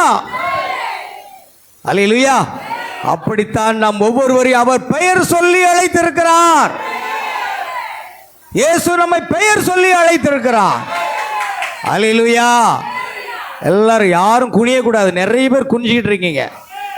இனி அது நடந்துன்னா 2 கேமரா மாட்டுவேன். சர்ச்சுக்கு வந்தால் ஒழுங்காக வந்து வார்த்தை கேட்கணும், இல்லைன்னா பேசாமல் தூங்கணும். வீட்டில் போய் தூங்குங்க. இது தூங்குற இடம் இல்லை, இது தேவனை ஆராதிக்கக்கூடிய இடம். யாரும் குனிஞ்சு பார்க்கக்கூடாது, நிமிர்ந்து பார்க்கணும். அல்லேலூயா. இத்தனை பேருக்கு மத்தியில் பாஸ்டர் எப்படி அடையாளம் கண்டுபிடிச்சாருன்னு நினைக்கிறீங்களா? யெகோவா தேவனுடைய கண்கள் நமக்குள்ளாக இருக்கிறது. நீங்கள் என்ன பண்ணிக்கிட்டு இருக்கீங்கன்னு கரெக்டாக பார்த்து சொல்லாமல் தயவுசெய்து வெக்கப்பட்டு போகாதீங்க. ஒழுங்காக தேவனை ஆராதிக்க முடியாக வந்திருக்கிறோம். ஆமென். அல்லேலூயா. அந்த பரலோகத்திலிருந்து ஒரு சத்தம் கேட்டதுங்க. அந்த சத்தம் ஏற்கனவே நீங்கள் அறிந்த சத்தம். அந்த சத்தம் பரலோகத்தில் ஒரு காலத்தில் அவருக்குள் இருக்கும் பொழுது நீங்கள் அறிந்த ஒரு சத்தம். இந்த தாய்க்கழுகின் சத்தத்தை கேட்ட இந்த குஞ்சு, ஏன் இந்த சத்தத்தை நான் கேட்டிருக்கிறேன். இது அந்நிய சத்தம் அல்ல. இந்த கழுகு குஞ்சுகள் அந்நிய சத்தம். இந்த கோழி என்னை பெற்றிருக்கலாம், ஆனால் இது அந்நிய சத்தம். ஆமென். ஓ, எனக்கு சொந்தமான ஒரு சத்தம் பரலோகத்திலிருந்து வருகிறது. சகோதரன் பிரணாம் அந்த பாப்டிஸ்ட் சபையை விட்டு கூட்டை கலைத்து கர்த்தர் அந்த குஞ்சை வெளியே கொண்டு வந்துட்டார். ஆமென். உங்களால் ஆர்ப்பரிக்க முடியலன்னா தேவனுடைய குஞ்சுகளாக நீங்கள் இன்னும் இல்லைன்னு அர்த்தம். இன்னும் குனிந்து கொண்டு குடைந்து கொண்டு மொபைலை குடைந்து கொண்டு, கையில் மொபைலே வைக்கக்கூடாது. ஓட்டு போடுற இடத்துல மொபைல் கொண்டு போகக்கூடாது. அங்கே எல்லாம் போலீஸுக்கிட்ட வச்சுட்டு போயிடணும். அங்கே கூட கட்டுப்பாடு இருக்குது. இங்கே மொபைல் கொண்டு வந்தீங்கன்னா தயவுசெய்து ஒரு கூடை கொண்டு வைக்க, அந்த கூடைக்குள்ளே தூக்கி போட்டுடணும் அடுத்த வருஷம், அடுத்த வாரம். தேவனுடைய சபைக்கு தான் ஒழுங்கு வேணும். ஆனால் உலக காரியத்துக்கு ஒழுங்கு வச்சா அதை கீழ்ப்படுகிறாங்க. மொபைலை தயவுசெய்து சுவிட்ச் ஆஃப் பண்ணுங்க, இல்லைன்னா தூக்கி கொண்டு ஒரு கூடை வச்சுருந்தேன், நாளைக்கு அடுத்த வாரம் எல்லாத்தையும் தூக்கி உள்ளே போடுங்க. தொலைஞ்சா நாம் பொறுப்பு, கவலைப்படாதீங்க. தேவனை ஆராதிக்கத்தான் நம்ம வந்திருக்கிறோம். அல்லேலூயா. பரலோகத்திலிருந்து ஒரு சத்தத்தை கேட்டேன். ஓ, அது என் இருதயத்துக்கு எப்பேற்பட்ட சிலிர்ப்பை, உற்சாகத்தை கொடுத்தது, மகிழ்ச்சியை கொடுத்தது. என் தேவனுடைய சத்தம். அந்த சத்தத்தை அசட்ட பண்ணிக்கிட்டு யாரும் போக முடியாது. கை நிறைய சம்பாதித்தேன் பாம்பேயில். அல்லேலூயா. எனக்கு வேலைக்காரர்கள் இருந்தார்கள். SRV electronics, sales, service, recordings, travels, இத்தனைக்கும் ஒரு தொழிலதிபராக என்ன வருமானம் இருந்திருக்குன்னு பாருங்கள். தண்ணியாக பணத்தை செலவழிப்போம். அவ்வளோ வருமானங்கள் இருந்து எல்லாமே இருந்தது பிரியமான தேவ பிள்ளைகளை. ஆனால் ஒரு நாள் நான் முழங்கால் போட்டுட்டு அதிகாலை ஜெபத்தில் இருக்கும்போது அதே பரலோகத்திலிருந்து ஒரு சத்தம் எனக்கு கேட்டது. மகனே, என் ஊழியத்தை செய்ய நீ புறப்பட்டு வா என்றது. ஆமென். வசதியான வாழ்க்கை வாழ்ந்து கொண்டிருந்தேன். என்னுடைய காரில் எல்லா இடங்களுக்கும் சுற்றி செல்வேன். ஒரு முறை ஊருக்கே கார் ஓட்டி வந்துட்டு நான் சுற்றி பார்த்துட்டு போயிருக்கிறேன். எல்லா வருமானத்தையும் கர்த்தர் தந்தார். ஆனால் ஒரு நாள் அந்த பரலோக சத்தம் எனக்கு கேட்டது. ஆமென். என் மகனே, என்னுடைய ஊழியத்தை செய்ய என்னை புறப்பட்டு வா. ஆமென். ஆண்டவரே, நான் என்ன செய்ய முடியும்? என் பிள்ளைகள் சிறு பிள்ளைகளாயிற்று. எனக்கு நல்ல வருமானங்களை தந்தீர், நல்ல வேலைக்காரர்களை தந்திருக்கிறீர், என்னை சேட்டு என்று சொல்லக்கூடிய அளவில் ஒரு மதிப்பையும் தந்திருக்கிறீர். இதை விட்டு நான் எப்படி வருவது? ஆமென். அல்லேலூயா. அந்த சத்தம் என்னை அழைத்தது. ஆமென். சத்தம் அழைக்கலைன்னா வர முடியாது. அது தேவனுடைய சத்தமாக இருந்தது. ஒரு பாஸ்டருடைய சத்தம் இல்லை. இன்னைக்கு பாஸ்டர் கர்த்தர் ஒன்று ஊழியத்துக்கு அழைத்திருக்கிறான்னு சொல்லுவாங்க. அந்த சத்தத்தை நம்பாத. நான் சொன்னா கூட நம்பாத. நான் சொல்லி நீ ஊழியத்துக்கும் வராத. என் தேவன் உன்னை அழைத்திருப்பாரானால் உன்னோடு பேசுவார். என்னோடு பேசின ஆண்டவர் உன்னோடு நேரடியாக பேசுவார். அவர் இன்றைக்கும் பேச முடியும். இன்றைக்கு ஆண்டவர் உங்கள் ஒவ்வொருவரோடும் பேச முடியும். கேட்கணும், ஆண்டவரை என்னோடு பேசுங்கப்பான்னு அழுது புரளணும். கல்லு மாதிரி இருந்த ஆண்டவர் உங்ககிட்ட எப்படி பேசுவார்? உங்க இருதயத்தை உடைக்கணும், இருதயத்தை நொறுங்க பண்ணணும், கதறி அழணும். ஆண்டவர் இறங்கி வருவார். ஒரு ஓட்டை எடுத்துக்கொண்டு தன்னுடைய சரீரம் முழுவதும் கொப்புளங்கள் காணப்பட்டு, நண்பர்கள் கைவிடப்பட்டு, மனைவி தூசிக்கப்பட்டு, எல்லா வேர்கள் இறந்து, பிள்ளைகள் இறந்து சூழ்நிலையில் ஒரு சோகத்தின் உச்சத்துக்கே சென்ற அந்த யோபு ஓட்டை எடுத்து சுரண்டி கொண்டு தேவனை காண்பதற்காக அவன் அவளோடு இருந்தான். ஆமென். இதோ தேவன் சுழல் காட்டிலே இறங்கி வந்து யோபோடு பேசுகிறார்.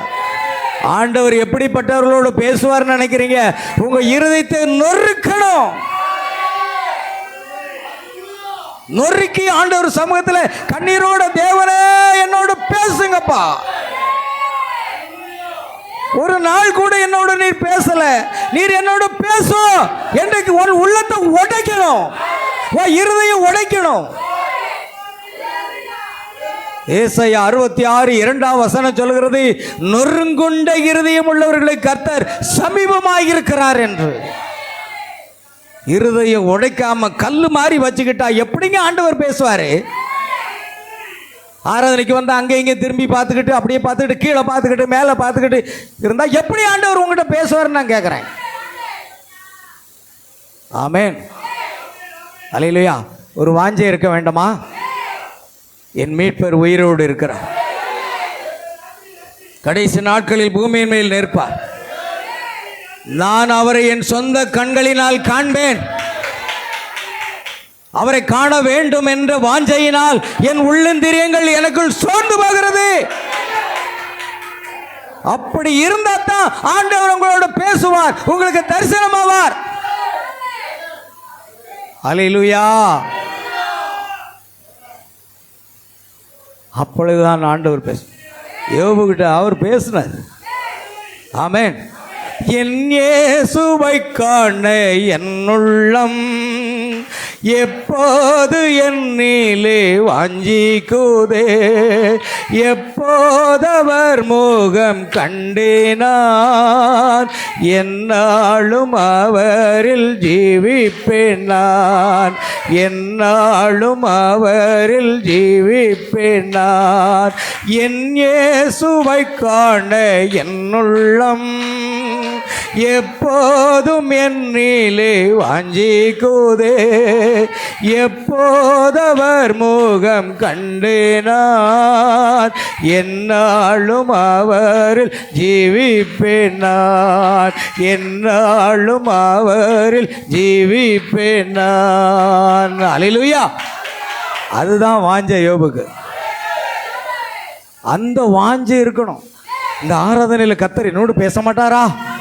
இரவு வேளையில சொப்பர்கள் தரிசனங்கள் மூலமா பேச மாட்டாரா? ஒரு வாஞ்சை உனக்கு இருக்க வேண்டும். அந்த அதிகாலை ஜெபத்திலே ஆண்டவர் இயேசு என்னோடு பேசினார், ஊழியத்துக்கு வா என்று சொன்னார். ஆமென். எல்லாவற்றையும் விட்டு விட்டு என் ஆண்டவருக்கு பின்னாக வந்தேன். ஆமென். அல்லேலூயா. இயேசுவின் பின்னே போக துணிந்தேன், இயேசுவின் பின்னே போக துணிந்தேன், பின்னோக்கே நான், பின்னோக்கே நான், பின்னோக்கே நான், பின்னோக்கே நான். ஆமென். அவர் அழைத்தால் நீங்க பின்வாங்கி போகவே மாட்டீங்க. அல்லேலூயா. ஒரு காலம் எந்த சோதனை வந்தாலும் பின்வாங்கி போக முடியாது. ஆமென். கடையை வித்தேன், கடையில் உள்ள பொருளை வித்தேன், காரை வித்தேன், எல்லாத்தையும் வித்துட்டேன், வேண்டாம், இயேசு எனக்கு போதுமானவர். ஆமென். அவர் என்னை நடத்த வல்லமை உள்ளவர் என்று அவரை விசுவாசித்து கடந்து வந்தோம். ஆரம்ப ஊழியங்கள் கஷ்டம்தான், சாப்பாட்டுக்கு கூட கஷ்டம்தான். ரேசன் அரிசி சாப்பிடக்கூடிய அளவிலே நாங்கள் மிக எளிமையான வாழ்க்கையில் புரள வேண்டிய சூழ்நிலை வந்தது. என் தேவனோ இன்றைக்கு ஐஸ்வர்யவானாக மாற்றி இருக்கிறார். ஏன்னா பைபிள் சொல்லுது, நம்மை ஐஸ்வர்யவான்களாக மாற்றுவதற்காக தேவன் நமக்காக தரித்திரரானார். சிங்க குட்டிகள் தாழ்ச்சி அடைந்து பட்டினியா இருக்கும், கர்த்தரை தேடுகிறவர்களுக்கு ஒரு நன்மையும் குறைபடாது. ஆனால் உண்மையா ஆண்டவரை ஆராதிக்கணும். அல்லேலூயா. முழு மனதோடு ஆராதிக்கணும்.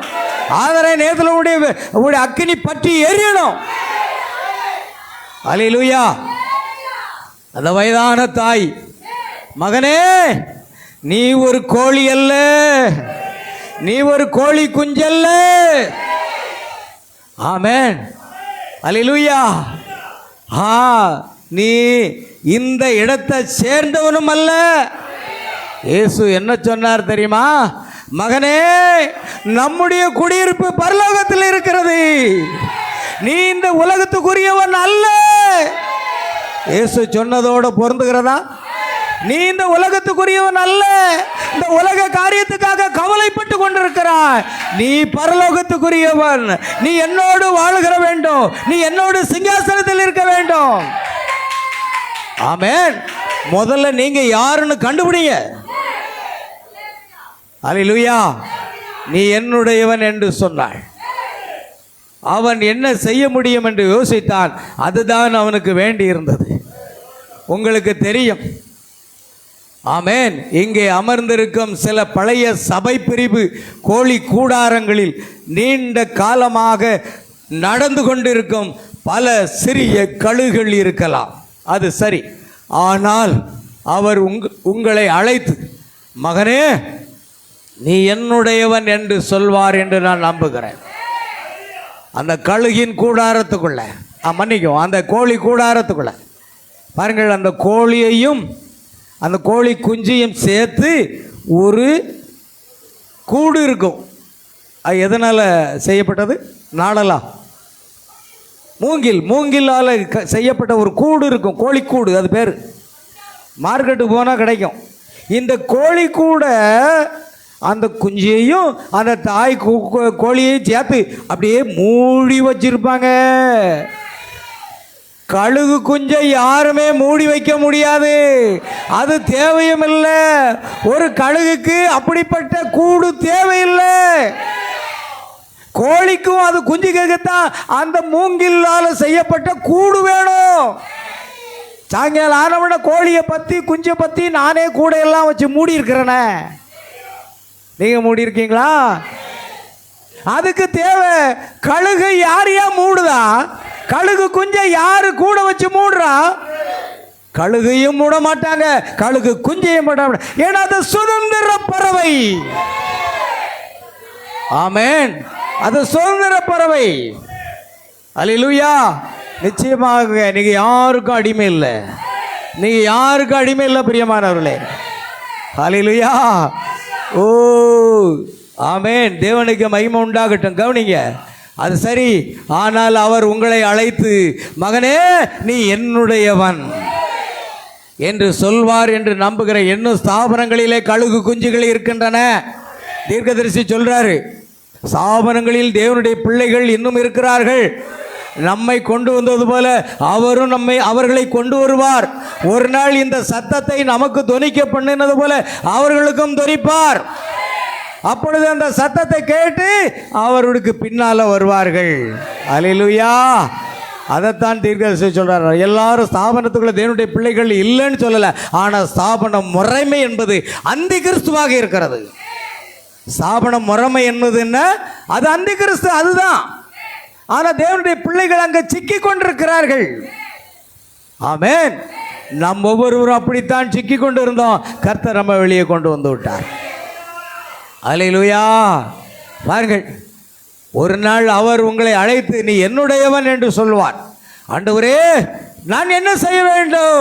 அதுதான் அந்த அருள் குரலாராக இருந்தது.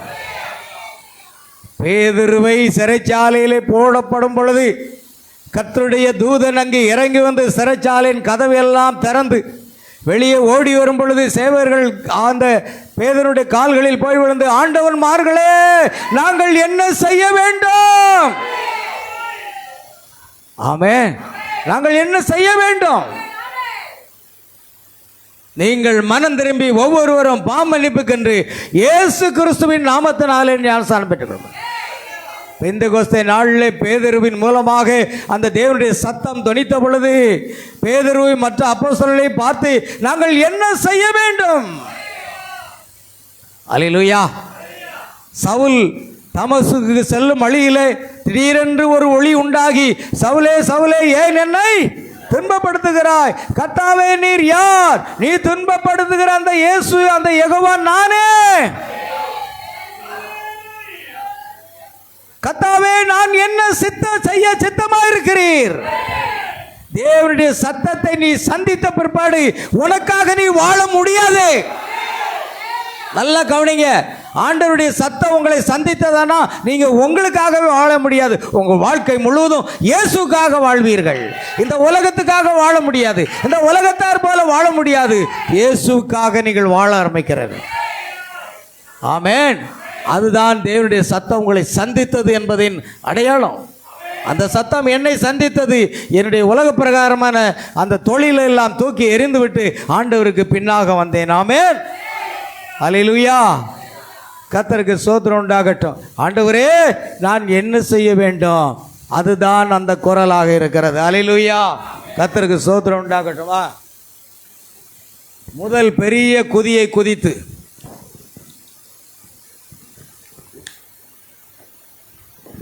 நீ ஒன்றும் செய்ய வேண்டிய அவசியம் இல்லை. நீ முதலாவது என்ன பண்ணு? பெரிய குதியா அப்படி குதி. என்ன செய்யணும்? அப்படியே குதிச்சிட்டியா? சரி, முதல் குதியை குதித்து அப்புறம் நீ குதிச்சிட்டு பிறகு என்ன செய்ய, ஒரு ரெக்கைகளை அடி பார்க்கலாம். ஆமென். நல்லா குதி. ஆமென். இன்னும் அதிகமாக குதி. அல்லேலூயா. கீழே விழுந்துடாதங்க ஐயா. என்னை பற்றி நீங்கள் கவலைப்பட வேண்டாம். பரிசுத்த ஆவியினுடைய சந்தோஷம் இருக்குதே, அதுக்கு ஈடு இணையாக உலகத்தில் ஒன்றுமே கிடையாதுங்க. நல்லா குதிச்சு உன் ரெக்கைகளை என்ன செய், சிறகுகளை அடிக்க ஆரம்பி. ஆமென். அதுதான் அது வழி. சிறகுகளை, அது முதல் குதியை குதித்து தன் சிறகுகளை அடித்தான். தான் இனி பூமியை சார்ந்தவன் அல்ல என்பதை கண்டுபிடித்து கொண்டான். ஏன் அந்த கோழி பறக்கிறது போல நாம் பறக்கல, இது வித்தியாசமா இருக்குது. ஆமென். அல்லேலூயா. கோழி கூற வரதான் பறக்கும். கோழி பரபர, குஞ்சு பரபர, அந்த கதை தான். கூற வரைக்கும் தான் பறக்கும். ஆனால் கழுகு ரெக்கை அடித்து பார்க்குது, எப்பா எவ்வளோ உயரமாக போகுதுப்பா. ஆமென். அல்லேலூயா. கவனிங்க, நான் இந்த பூமியை சார்ந்தவன் அல்ல என்பதை கண்டுபிடித்தான். இயேசு அதைத்தான் சொன்னார், நீங்கள் உலகத்தான் அல்ல, நான் இந்த உலகத்தான், அது போல நீங்களும் இந்த உலகத்தான் அல்ல. ஆமென். அல்லேலூயா. கவனிங்க, ஏனென்றால் அவன் ஒரு பெந்தகோஸ்தே அமைப்பின் மையத்தில் ஒரு தானிய களத்தின் கம்பத்தின் மேல் அமர்ந்திருந்தான். அவனது தாய், மகனே நீ அதை விட மேலே வர வேண்டும். அதாவது அங்கே ஒரு பெந்தகோஸ்தே சர்ச்சு, அது பெரிய ஊசி கோபுரம் சர்ச்சு இருக்குன்னு வச்சுக்கலாம், பெரிய கோபுரம். இப்போ இந்த குஞ்சு கழுகு சிறக அடித்து அடித்து எங்கே வந்துடுச்சு, அந்த சர்ச்சினுடைய கோபுரத்தில் போய் உட்கார்ந்துருக்கு. மகனே இந்த உயரம் போதாது, இன்னும் மேலே போகணும். ஆமே, நீ இருந்து கோபுரத்திலேயே உட்கார்ந்துருக்கா. ஆமே, நான் உயரம் வந்து விட்டேன். இல்லை, உனக்கு இன்னும் உயரம் இருக்கிறது காண்பிப்பேன். ஆமென். அவன் ஒரு பெந்தகோஸ்தே அமைப்பின் மையத்தில் ஒரு தானிய களத்து கம்பத்தின் மேல் அல்லது ஊசி கோபுரத்தின் மேல் அமர்ந்திருந்தார். கொஞ்சம் மேலே போயிட்டோம். ஆனால் இது வல்ல இங்கே உட்காந்துடாத, போனோம். நீ ஆர்சியில் உட்காந்துடாத, சிஎஸ்சியில் உட்காந்துடாத, பெந்தகோஸ்தேல உட்காந்துடாத, ஏஜியில் உட்காந்துடாத, சிபிஎம்மில் உட்காந்துடாத, ஐபிஎஸ்சில் உட்காந்துடாத, இதை விட மேலே போனோம். நான் சொல்கிறது உங்களுக்கு புரியணும்னு நினைக்கிறேன். அல்லேலூயா. அந்த தாய் சொல்லுகிறது, அவனது தாய், மகனே நீ அதை விட மேலே வர வேண்டும். ஆமென். இல்லை என்றால் என்னால் உன்னை எடுக்க முடியாது, இன்னும் கொஞ்சம் மேலே வா. ஆமென் என்று சொன்னான். இன்னொரு முறை குதி, நான் என் சிறகுகளில் உன்னை தாங்க இறங்கி வருகிறேன். எடுத்துக்கொள்ளப்படுதலுக்கு நாம எது வரைக்கும் குதிச்சு போகணும்? எங்க எடுத்துக்கொள்ளப்படுதலுக்கு எது வரைக்கும் குதிச்சு போகணும்?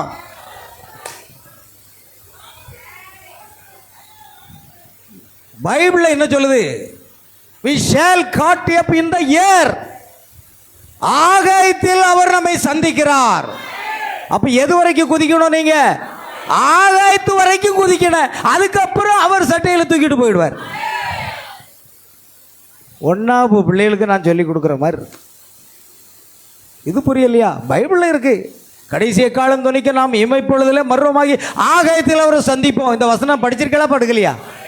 பரவாயில்ல. நீங்கள் எது வரைக்கும் குதிக்கணும்? ஆகாயத்து வரைக்கும் குதிக்கணும். அதுதான் இந்த கழுகு. கழுகினுடைய சுபாவம் தாங்க நம்ம சுபாவம். கோழியின் சுபாவத்தை எடுக்காதீங்க.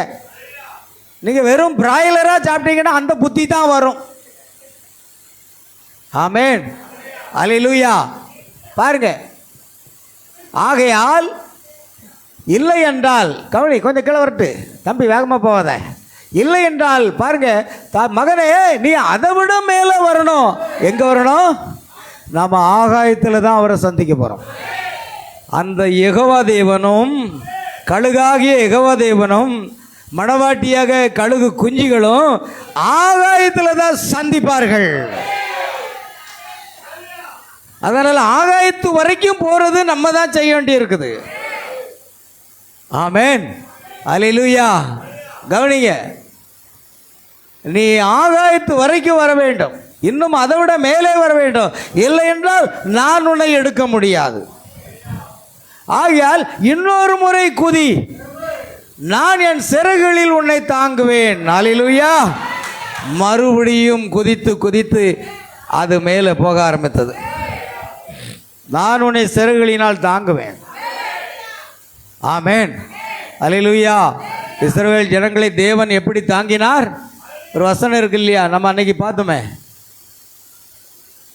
யாத்திராகமம் 19ஆம் அதிகாரம் 4வது வசனம். யாத்திராகமம் 19:4. இன்னொரு வசனம், நான் உன்னை சுமப்பேன், தாங்குவேன், தப்புவிப்பேன் என்று ஒரு வசனம் இருக்கிறது. நான் எகிப்திற்கு செய்ததையும் நான் உங்களை கழுகுகளுடைய சட்டைகளின் கீழ் சுமந்து உங்களை என் அண்டையிலே சேர்த்து கொண்டதையும் நீங்கள் கண்டிருக்கிறீர்கள்.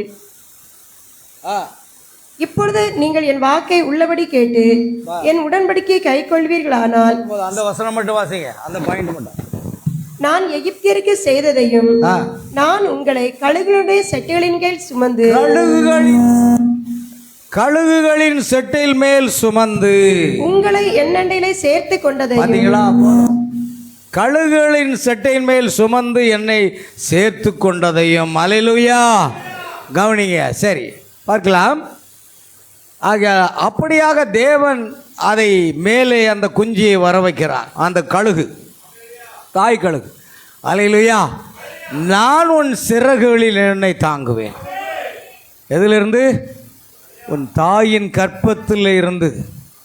ஒரு பாடல் உண்டு, நம்ம பெர்க்மன் செய்ய பாடல். தாங்குவார், தப்புவிப்பார், ஏந்துவார் என் தேவன். தாங்குவார், சுமப்பார், தப்புவிப்பார் என்று ஒரு பாடல் உண்டு. அதனால் அவ்வண்ணமாக நான் உன்னை தாங்குவேன்.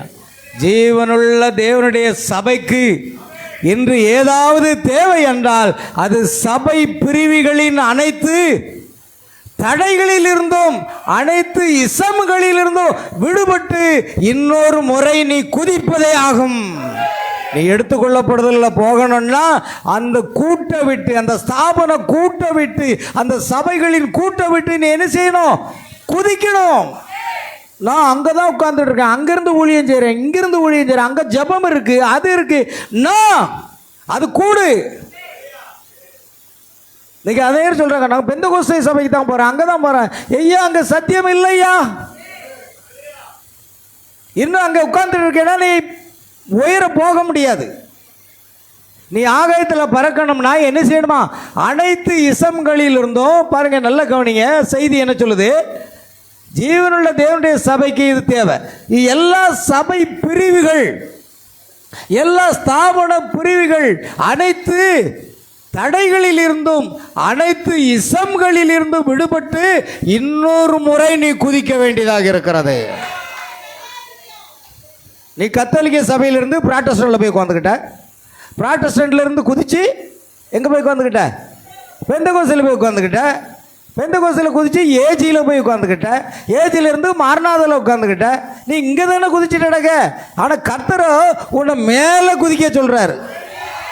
புரியுதா உங்களுக்கு? இன்னைக்கு அதை தான் நினைக்கிறாங்க. அந்தந்த ஸ்தாபனத்தை மாற்றிக்கிட்டே இருக்காங்க. அதனால என்ன பிரயோஜனம்? நீ மேலே குதிக்கணும், நீ மேலே நோக்கி பார்க்கணும். அல்லேலூயா.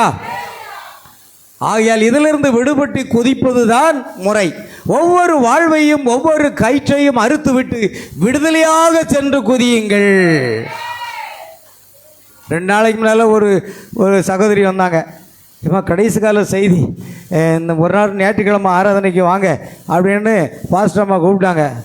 அந்த அம்மா சொல்லுது, இல்லை நான் அங்கே தான் போவேன், ஞாயிற்றுக்கிழமை அங்கே போனால் தான் நல்லா இருக்கும். ஒரு நாள் இங்கே போனா ஒரு நாள் கூட வேறு சபைக்கு போக மாட்டாங்க. தெரியுமா உங்களுக்கு? நீங்கள் தான் போவீங்க. அங்கே ஆண்டு விழா கொண்டாடுறாங்களாம், அதனால் அள்ளி கட்டிட்டு போவீங்க. நம்ம சபையில் உள்ள செய்தியில் இருக்கிறவங்க தான் போவாங்க. ஒரு ஸ்தாபனத்துக்கார விசுவாசியை கொண்டு வாங்க பார்க்கலாம். நீங்கள் ஒரு நாள் ஞாயிற்றுக்கிழமை வந்து இந்த சத்தியத்தை கேளுங்க. அல்லேலூயா. கடைசி கால செய்தி. அங்கேயும் கடைசி கால செய்தியாக இருக்கு. ஞாயிற்றுக்கிழமை எங்கள் சபையை விட்டு நான் எங்கேயும் போக மாட்டேன். பார்த்தீங்களா எவ்வளோ வைராக்கியம். ஆனால் நீங்கள் உங்களுக்கு பிடிச்ச சபைக்கெல்லாம் போயிட்டு சுற்றிட்டு ஒரு நாள் இங்கே வந்து உட்காந்துருப்பீங்க. என்னங்க அது? உங்களுக்குன்னு ஒரு சொந்த சபை இருக்கணும்னு தீர்க்கதரிசி சொல்கிறார். ஒவ்வொரு விசுவாசிக்கும் ஒரு சொந்த சபை இருக்கணும். அங்குதான் நீங்கள் தேவனை ஆராதிக்க வேண்டும். நான் சொல்லலை, தீர்க்கதரிசி சொல்கிறாரு. உங்கள் சொந்த சபையை விட்டு வேறு இடத்துக்கு நீங்கள் ஆராதனைக்கு என்ன செய்யக்கூடாது, போகக்கூடாதுன்னு சொல்கிறார். நல்லது, அந்த மகளின் வைராக்கியத்தை நான் பாராட்டுகிறேன். அப்படின்னா சொன்னேன், யூடியூப்பில் என் செய்தியை நான் அனுப்பி விடுறேன், அதையாவது கேளு அப்படின்னு சொன்னேன். ஆமேன், அல்லேலூயா. கவனிங்க, ஆகையால் அவர் பெரிய விடுதலையாக சென்று குதியுங்கள். அவர் பெரிய புள்ளிகள் உள்ள பறவையின் சிறகுகளின் மேல் உங்களை சுமந்து செல்வார். அல்லேலூயா, கர்த்தருக்கு ஸ்தோத்திரம். இது போன்ற கூட்டங்களில் தான், இது போன்ற நேரங்களில் தான், இது போன்ற சபையில் தான் நாம் அந்த பெரிய குதியை குறித்து அவருடைய வல்லமையை உணர முடியும். நம்முடைய இந்த சிறிய உலக கவலைகள் மற்றும் காரியங்களிலிருந்து நம்மை சுமந்து செல்ல அவர் தனது வார்த்தையுடன் நமக்கு கீழே வருவதை உணர முடியாமே. ஓ, அந்த பலமுள்ள தூதன் 7 இடிமுழக்கத்தின் செய்தியை நமக்கு கொண்டு வருகிறார். ஒரு ஸ்தாபனத்துக்கு அல்ல, அது மணவாட்டிக்காக. ஆமென். அவர் பாருங்கள், அவர் உங்கள் பிதா, அவர் உங்களை நேசிக்கிறார். கூட்டை கலைக்கும் நேரம் ஏற்கனவே வந்துவிட்டது. ஆனால் நமக்கு இன்னொரு குதி தேவை. கீழிருந்து குதிச்சு கோபுரத்து வரைக்கும் போயிட்ட கோழி கோபுரத்து வரைக்கும் குதிக்க முடியாது, கோழி குஞ்சு குதிக்க முடியாது. அந்த குஞ்சுகளும் அந்த கோழியும் குதிக்க முடியாத இடத்துக்கு நீ கொஞ்சம் கோபுரத்து வரைக்கும் போய்கிட்ட. ஆனால் இது போதாது, இன்னும் குதிக்க வேண்டும். ஆமென், அல்லேலூயா. பாருங்கள், அவர் வார்த்தையுடன் நமக்காக கீழே இறங்கி வருகிறதை நீங்கள் உணர்வீர்கள். நிச்சயமாக 1963ஆம் ஆண்டு பிப்ரவரி மாதம் 28ஆம் நாள் கர்த்தர் பரலோகத்திலிருந்து தன்னுடைய 7 தூதர்கள் நித்தியத்திலிருந்து இறங்கி வந்தார். அப்பொழுது 7 இடி முழக்கங்கள் சத்தமிட்டு முழங்கின. மணவாட்டிக்காக அதை கொடுக்க வருகிறார். ஓ மணவாட்டியே, உனக்காக 7 இடிமுழக்கத்தின் அந்த எடுத்துக்கொள்ளப்படுதல் கேட்ட விசுவாசத்தை தருகிற அந்த செய்தியை பரலோகத்திலிருந்து கர்த்தர் இறங்கி வந்து கொடுத்தாரே. ஆமென். அவர் உங்கள் பிதா, அவர் உங்களை நேசிக்கிறார். கூட்டை கலைக்கும் நேரம் என்பது வந்துவிட்டது. ஆனால் நமக்கு இன்னொரு குதி தேவையாக இருக்கிறது. அல்லேலூயா. நாம் தானிய களத்து கம்பத்தின் மேல் ஏறிவிட்டோம். பார்த்தீங்களா, கொஞ்சம் மேலே போயிட்டோம். ஆனால் நாம் விடுதலையாக வேண்டியது அவசியம். அப்போதுதான் நமது முதல் தனி பயணத்திற்காக நாம் அவருடைய சிறகுகளில் சவாரி செய்ய முடியும். அந்த மகத்தான இறுதி நாள் வரும் பொழுது அது எப்பேற்பட்ட மகிழ்ச்சியாக இருக்கும். அல்லேலூயா. குதித்து தங்கள் சிறகுகளை அடிக்க தெரிந்தவர்கள், அதை எப்படி செய்வது என்று தெரிந்தவர்கள், ஒரு நாள் அவர் வருவார். அவர் தனது பெரிய வல்லமையை பரிசுத்த ஆவியானவர் விரிப்பார். அதில் காந்தம் போல ஈர்க்கப்பட்டவர்கள் நித்தியமாக சவாரி செய்ய எடுத்துக்கொள்ளப்படுவார்கள். ஓ சகோதரனே, சகோதரியே, ஒரு நாள் பரலோகத்திலிருந்து இயேசு கிறிஸ்து நம்மை அழைத்துக் கொள்ள மத்திய வானத்திலே வரப்போகிறார். அவருடைய சத்தம் எங்கு துணிக்கிறது? ஆகாயத்தில் துணிக்கிறது. 7 இடிமுழக்கங்கள் பூமியில் அல்ல, அங்கு ஆகாயத்தில் உண்டாயிற்று. ஆமென். பரலோகத்தின் பெரிய கழுகு பரிசுத்த ஆவியின் வல்லமையால் காந்தம் போல ஈர்க்கப்பட்டவர்கள் மட்டுமே அந்த கல்வாரிக்கு செல்வார்கள். அல்லேலூயா. போல்ட்டு போட்டு முடுக்கப்பட்ட கொள்கைகள், சபப்பிரிவுகள் மற்றும் அலுமினியம் போன்ற லேசான சிந்தனையாளர்கள், லேசான லட்சியங்கள், தேவனுடைய சபை மிகுந்த சிந்தனையாளராக இருக்க வேண்டும் என்று நான் நினைக்கிறேன். அல்லேலூயா. உலகத்தில் இருப்பதிலேயே மிக உயர்ந்த லட்சியங்கள். ஒரே யெகோவா தேவன் வானத்திலிருந்து வருகிறார். உன்னை கொண்டு போவதற்காக ஒரு சத்தத்தை அவர் துணிக்கிறார். நாம் கோழி குஞ்சு அல்ல, நாம் கோழி அல்ல. கோழியினுடைய சத்தத்தை ஸ்தாபனத்தார் கேட்பார்கள். ஆனால் மணவாட்டியோ யெகோவா தேவனாகிய கழுகின் சத்தத்தை கேட்பார்கள். இந்த கடைசி நாட்களிலே ஒரு கழுகின் நேரமாக இருக்கிறோம். நாம் வெளிப்படுத்தின விசேஷத்தில் வாசித்தோம். முதலாம் ஜீவன் சிங்கத்துக்கு ஒப்பாக இருந்தது, இரண்டாம் ஜீவன் அது காளைக்கு ஒப்பாக இருந்தது, மூன்றாம் ஜீவன் மனித முகம் போன்ற முகமாக இருந்தது, நான்காம் ஜீவன் கழுகுக்கு ஒப்பாக இருந்தது. அந்த காலத்தில் தான் நாம் வாழ்ந்து கொண்டிருக்கிறோம். கழுகின் காலம் எடுத்துக்கொள்ளப்படுகிற ஒரு நேரமாக இருக்கிறது. ஆமென். அந்த கழுகின் சத்தத்தை நீங்கள் கேட்டீர்களா? ஆமென். பாருங்கள், ஒரே ஒரு காரியத்தை சொல்லுகிறோம். ஸ்தாபன போதகம் வேற, ஸ்தாபனங்களின் சத்தம் வேற, கழுகின் சத்தம் வேற. அது மணவாட்டி கொடுக்கப்படுகிறது. இந்த ரெண்டு சத்தமும் எப்படி இருக்கும் அப்படின்னு பார்த்துருவோமே. இப்போ பாருங்க, ஒரு கோழியை பார்த்தீங்கன்னா அந்த கோழியின் சத்தத்தை கொஞ்சம் பார்க்கலாம். பாருங்க, கோழி சத்தம் எப்படி இருக்கும் கேட்டிருக்கீங்களா? ஆமென். கோழியின் சத்தம்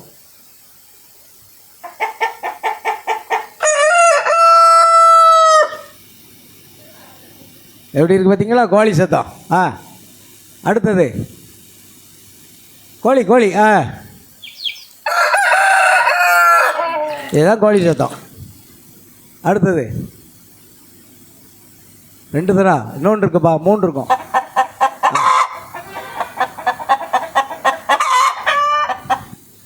இதுதான் கோழி சத்தம். கோழி சத்தத்தை கேட்காதவங்க கவனமாக கேளுங்க. இப்போ பாருங்க, கழுகின் சத்தம் எப்படி இருக்குன்னு பார்க்கலாம்.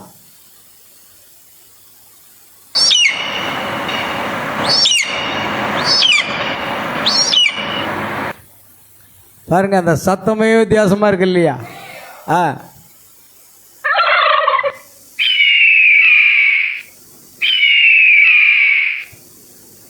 அல்லேலூயா. அந்த சத்தமே வேற. இன்னொன்று இருக்குமே, இதுப்பா போட்டாச்சா? நான் எடுத்து வைக்க சொன்னேன், எடுத்து வைக்கலையா? போச்சு. நான் நீ எடுத்து வைக்க சொல்லிட்டு போயிட்டேன். அது போட்டு, அது என்னது?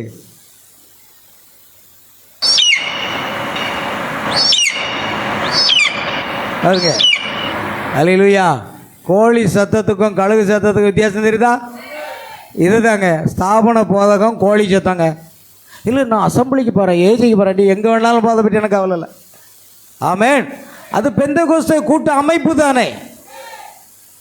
நீ மணவாட்டி இருந்தால் எந்த ஒரு ஸ்தாபனத்துக்கும் நீ என்ன செய்யக்கூடாது? கட்டுப்படக்கூடாது. விட்டு வெளியே வந்து சுயாதீனமாக பறக்கணும். அல்லேலூயா. கோழி சத்தம் எப்படி இருந்தது பார்த்தீங்களா? அவ்வளோதான். கோழி எது வரைக்கும் பறக்கும்? கூரை வரைக்கும் பறக்கும். ஆனால் கழுகு குஞ்சு என்ன செய்யும்? வேற போய்கிட்டே இருக்கும்.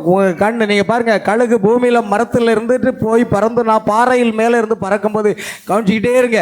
அப்படியே பறந்து பறந்து பறந்து கடைசியில் உங்கள் கண்ணு கட்டு தூரம் வரைக்கும் பாருங்கள் மறைஞ்சு போயிடும். எங்கே போச்சு? அங்கே தான் பறக்குது. உங்கள் கண்ணு அவ்வளோதான் தெரியும், வேற என்ன. கவனிங்க, இப்போ கவனிங்க பிரியமானவர்களே. இதுதான் நமக்கு கோழி குந்து சத்தம் வேண்டாம், நமக்கு கழுகின் சத்தம் தேவை. அதுதான் யெகோவா தேவன். அந்த தேவனை பின்பற்றி செல்வதற்கு நீங்கள் கழுகு குஞ்சிகளாக இருக்க வேண்டும். ஆமென்.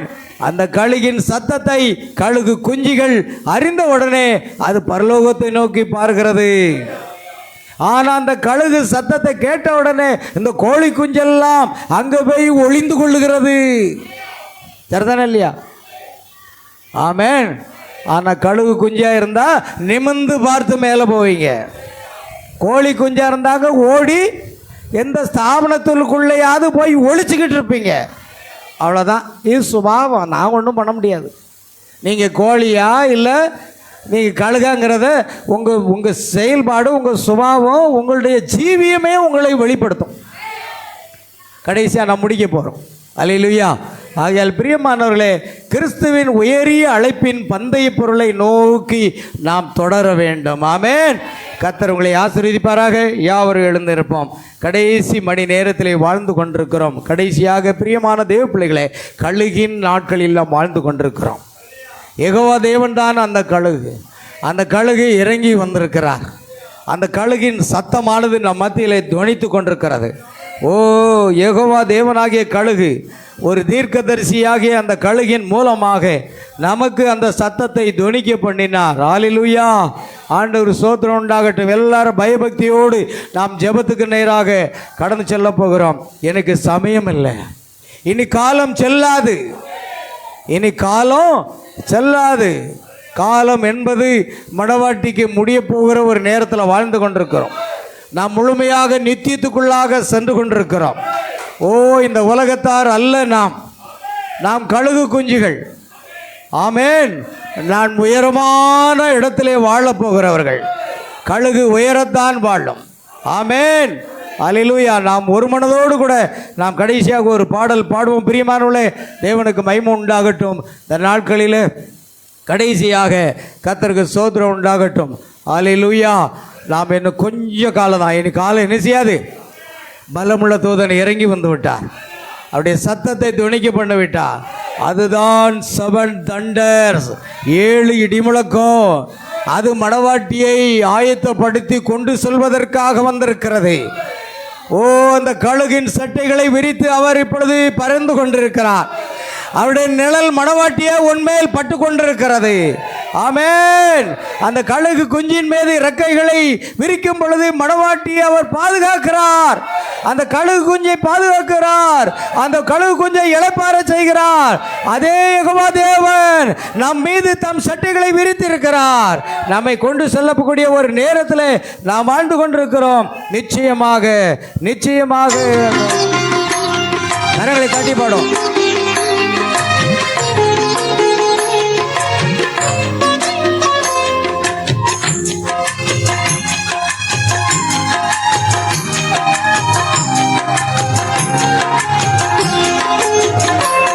இன்னும் எத்தனை தூரம் பயணம் செய்யணும் நாதா, இன்னும் எத்தனை காலம் பாடுகள் நாதா, இன்னும் எத்தனை தூரம் பயணம் செய்யணும் நாதா, இன்னும் எத்தனை காலம் பாடுகள் நாதா.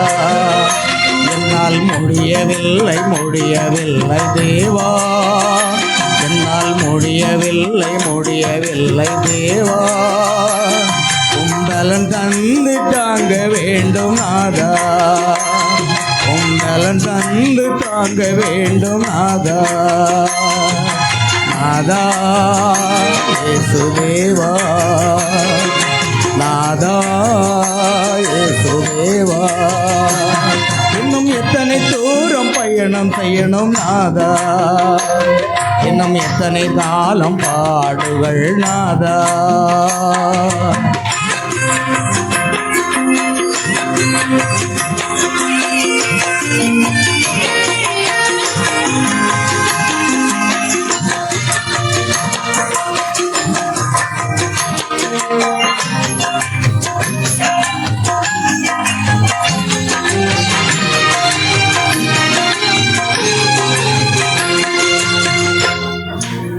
கருடான மேடுகள் கடும் பள்ளத்தாக்குகள், கருடான மேடுகள் கடும் பள்ளத்தாக்குகள் உருண்டு புருண்டு என்னை விழுந்திட செய்யதே, உருண்டு புருண்டு என்னை விழுந்திட செய்யதே.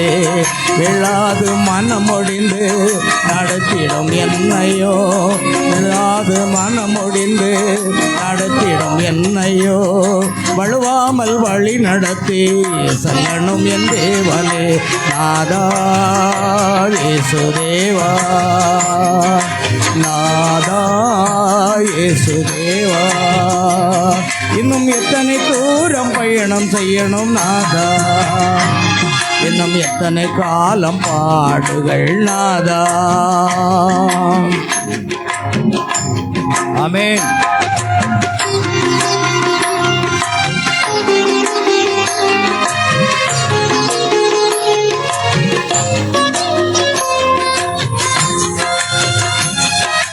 ஆமென். கரங்களை தட்டி பாடும். ஆமென்.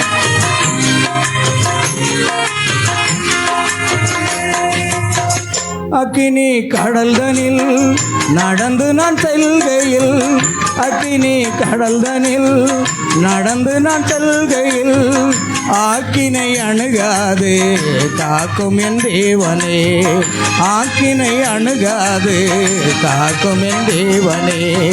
அலைபோல் வெள்ளம் என்னை திரண்டு வந்தாலும், அலைபோல் வெள்ளம் என்னை புரண்டு வந்தாலும் மலை மேல் வந்து நின்று தடுக்கும் என் தேவனே, மலை போல் வந்து நின்று தடுக்கும் என் தேவனே, நாதா இயேசுதேவா, நாதா இயேசுதேவா.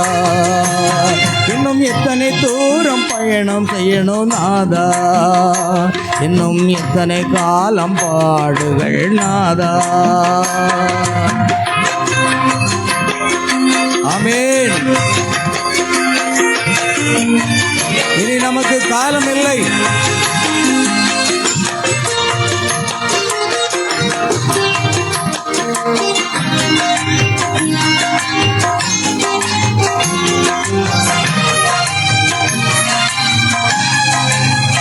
உறவுகள் உதரும்போது உந்தன் மார்பில் தாய்குவேன், உறவுகள் உதரும்போது உந்தன் மார்பில் தாய்குவேன், விழிகளின் கண்ணீரோடு உந்தன் பாதம் சேருவேன், விழிகளின் கண்ணீரோடு உந்தன் பாதம் சேருவேன். மார்போடு அணைத்து என்னை முத்தமிடும் தெய்வமே, மார்போடு அணைத்து என்னை முத்தமிடும் தெய்வமே, மறவாது உந்தன் அன்பை நினைத்து நான் ஏங்குவேன், மறவாது உந்தன் அன்பை நினைத்து நான் ஏங்குவேன். நாதா இயேசுதேவா, நாதா இயேசுதேவா. இன்னும் எத்தனை தூரம் பயணம் செய்யணும் நாதா, இன்னும் எத்தனை காலம் பாடுகள் நாதா, இன்னும் எத்தனை தூரம் பயணம் செய்யணும் நாதா, இன்னும் எத்தனை காலம் பாடுகள் தேவா. என்னால் முடியவில்லை முடியவில்லை தேவா, என்னால் முடியவில்லை முடியவில்லை நாதா, உம்பலன் தந்து தாங்க வேண்டும் நாதா, உம்பலன் தந்து தாங்க வேண்டும் நாதா, நாதா இயேசுதேவா, நாதா இயேசுதேவா, நாதா இயேசுதேவா. ஹல்லேலூயா. நம்ம எல்லாரும் ஓசையுள்ள கைத்தாளங்களோடு ஆண்டவரை துதிப்போமாக. ஓசையுள்ள ஒவ்வொருவரும் கை தட்டாமல் யாருமே இருக்கக்கூடாது. கர்த்தரை ஆராதிக்கவே நாம் வந்திருக்கிறோம். ஓசையுள்ள கைத்தாங்களோடும் பேரோசையுள்ள கைத்தாளங்களோடும் கர்த்தரை துதியுங்கள் என்ற வார்த்தையின்படியே ஆண்டவராக இயேசுவை நாம் துதித்து போற்றி ஆராதித்து மகிமைப்படுத்தும்படியாக பலமுள்ள தூதனாக யெகோவா தேவனாக சட்டைகளை விரித்து கொண்டு நம் மத்தியில் அவர் இறங்கி வந்திருக்கிறார். அங்கிருந்து நமக்கு ஆகாரம் கொண்டு வந்திருக்கிறார். 7 இடிமுழக்கத்தின் செய்தியை கொண்டு வந்திருக்கிறார். மணவாட்டியே, நீ மேலே உற்சாகமாக குதி, இன்னும் மேலே மேலே குதித்து கொண்டிரு, இன்னும் உயர உயர சென்று கொண்டிரு. ஆகாயத்தில் கர்த்தர் அங்கி நின்று கொண்டிருக்கிறார். ஆகாயத்தில் அவர் நின்று கொண்டிருக்கிறார். தன் மணவாட்டியை தன் சட்டைகளில் சுமந்து கொண்டு பரலோக செல்ல போகிறார். நாம் இனி அங்குதான் வாழப் போகிறோம். ஆமீன். ஆண்டவரே நன்றி அப்பா. அன்பின் ஆண்டவராக இயேசுவை துதிக்கிறோம், சோதரிக்கிறோம். கர்த்தாவே, ஆசீர்வதிக்கப்பட்ட அருமையான ஆண்டவரே, காலை வேளைக்காக ஸ்தோத்திரம். இந்த பகல் வேளையிலும் கர்த்தரை துதித்து பாடி ஆராதித்து மகிமைப்படுத்தவும் இப்படி ஜீவனுள்ள வார்த்தையை கேட்கவும் தந்த கிருபைக்காக நன்றி செலுத்துகிறோம். எங்கள் கர்த்தராகிய இயேசு கிறிஸ்துவின் நாமத்தினாலே கர்த்தர் சகலத்தின் நன்மைக்குதுவாக நடத்துகிறவர். ஆண்டவரே, நன்றியோடு துதிக்கிறோம். எங்களை உலக தோற்றத்துக்கு முன்பாக முன்குறித்து தெரிந்து கொண்டு அழைத்தீர். ஆண்டவரே, இந்த உலகத்தில் காணாமல் போன ஆடுகளைப் போல இருந்தோம். மேய்ப்பனாக இயேசு கிறிஸ்து தம்முடைய சத்தத்தை தொனிக்க பண்ணுகிறீர். கழுகு குஞ்சுகளாக எங்களுக்கு யெகோவா தேவனாகிய கழுகின் சத்தத்தை கேட்க கிருபை செய்தீரப்பா. அந்த சத்தத்தை கேட்டு நாங்கள் உம்மை நோக்கி வந்திருக்கிறோம். உம்முடைய செட்டைகளில் எங்களை சுமந்து கொண்டிருப்பதற்காக ஸ்தோத்திரம். எங்களை உயர உயர நீர் கொண்டு செல்ல போகிறதுக்காக ஸ்தோத்திரப்பா. இந்த ஆராதனையில் கலந்து கொண்ட ஒவ்வொரு சகோதர சகோதரிகள் பிள்ளைகள் அனைவரையும் கர்த்தர் ஆசீர்வதிப்பீராக. மாலை நடைபெறக்கூடிய ஜெபக்கூட்டத்துக்காக ஜெபிக்கிறோம். கர்த்தாவே, இந்த ஜெபக்கூட்டத்தில் பாடுகிற பாடல்கள், ஜெபங்கள், தேவ செய்தி அனைத்தையும் கர்த்தர் ஆசீர்வதிப்பீராக. சகல துதி கன மகிமை யாவற்றும் உமக்கு செலுத்துகிறோம். கர்த்தராகிய இயேசு கிறிஸ்துவினுடைய நாமத்தில் கேட்கிறோம் பிதாவே, ஆமென். என் ஆத்மாவே கர்த்தரை ஸ்தோத்திரம், என் முழு உள்ளமேருடைய பரிசுத்த நாமத்தை ஸ்தோத்திரம். என் ஆத்மாவே கர்த்தரை ஸ்தோத்திரம், கர்த்தர் செய்த சகல உபகாரங்களை மறவாதே. ஆமென். நம்முடைய கர்த்தராகிய இயேசு கிறிஸ்துவின் கிருபையும் தேவனுடைய அன்பும் பரிசுத்த ஆவியினுடைய ஐக்கியமும் சந்தோஷமும் சமாதானமும் சுகமும் பலமும் ஆசீர்வாதங்களும் நம் அனைவரோடும், நம் குடும்பத்தார் அனைவரோடும், சகல பரிசுத்தவான்கள் அனைவரோடும் இன்று என்று சதா காலமும் நிலைத்திருப்பதாக. அல்லேலூயா.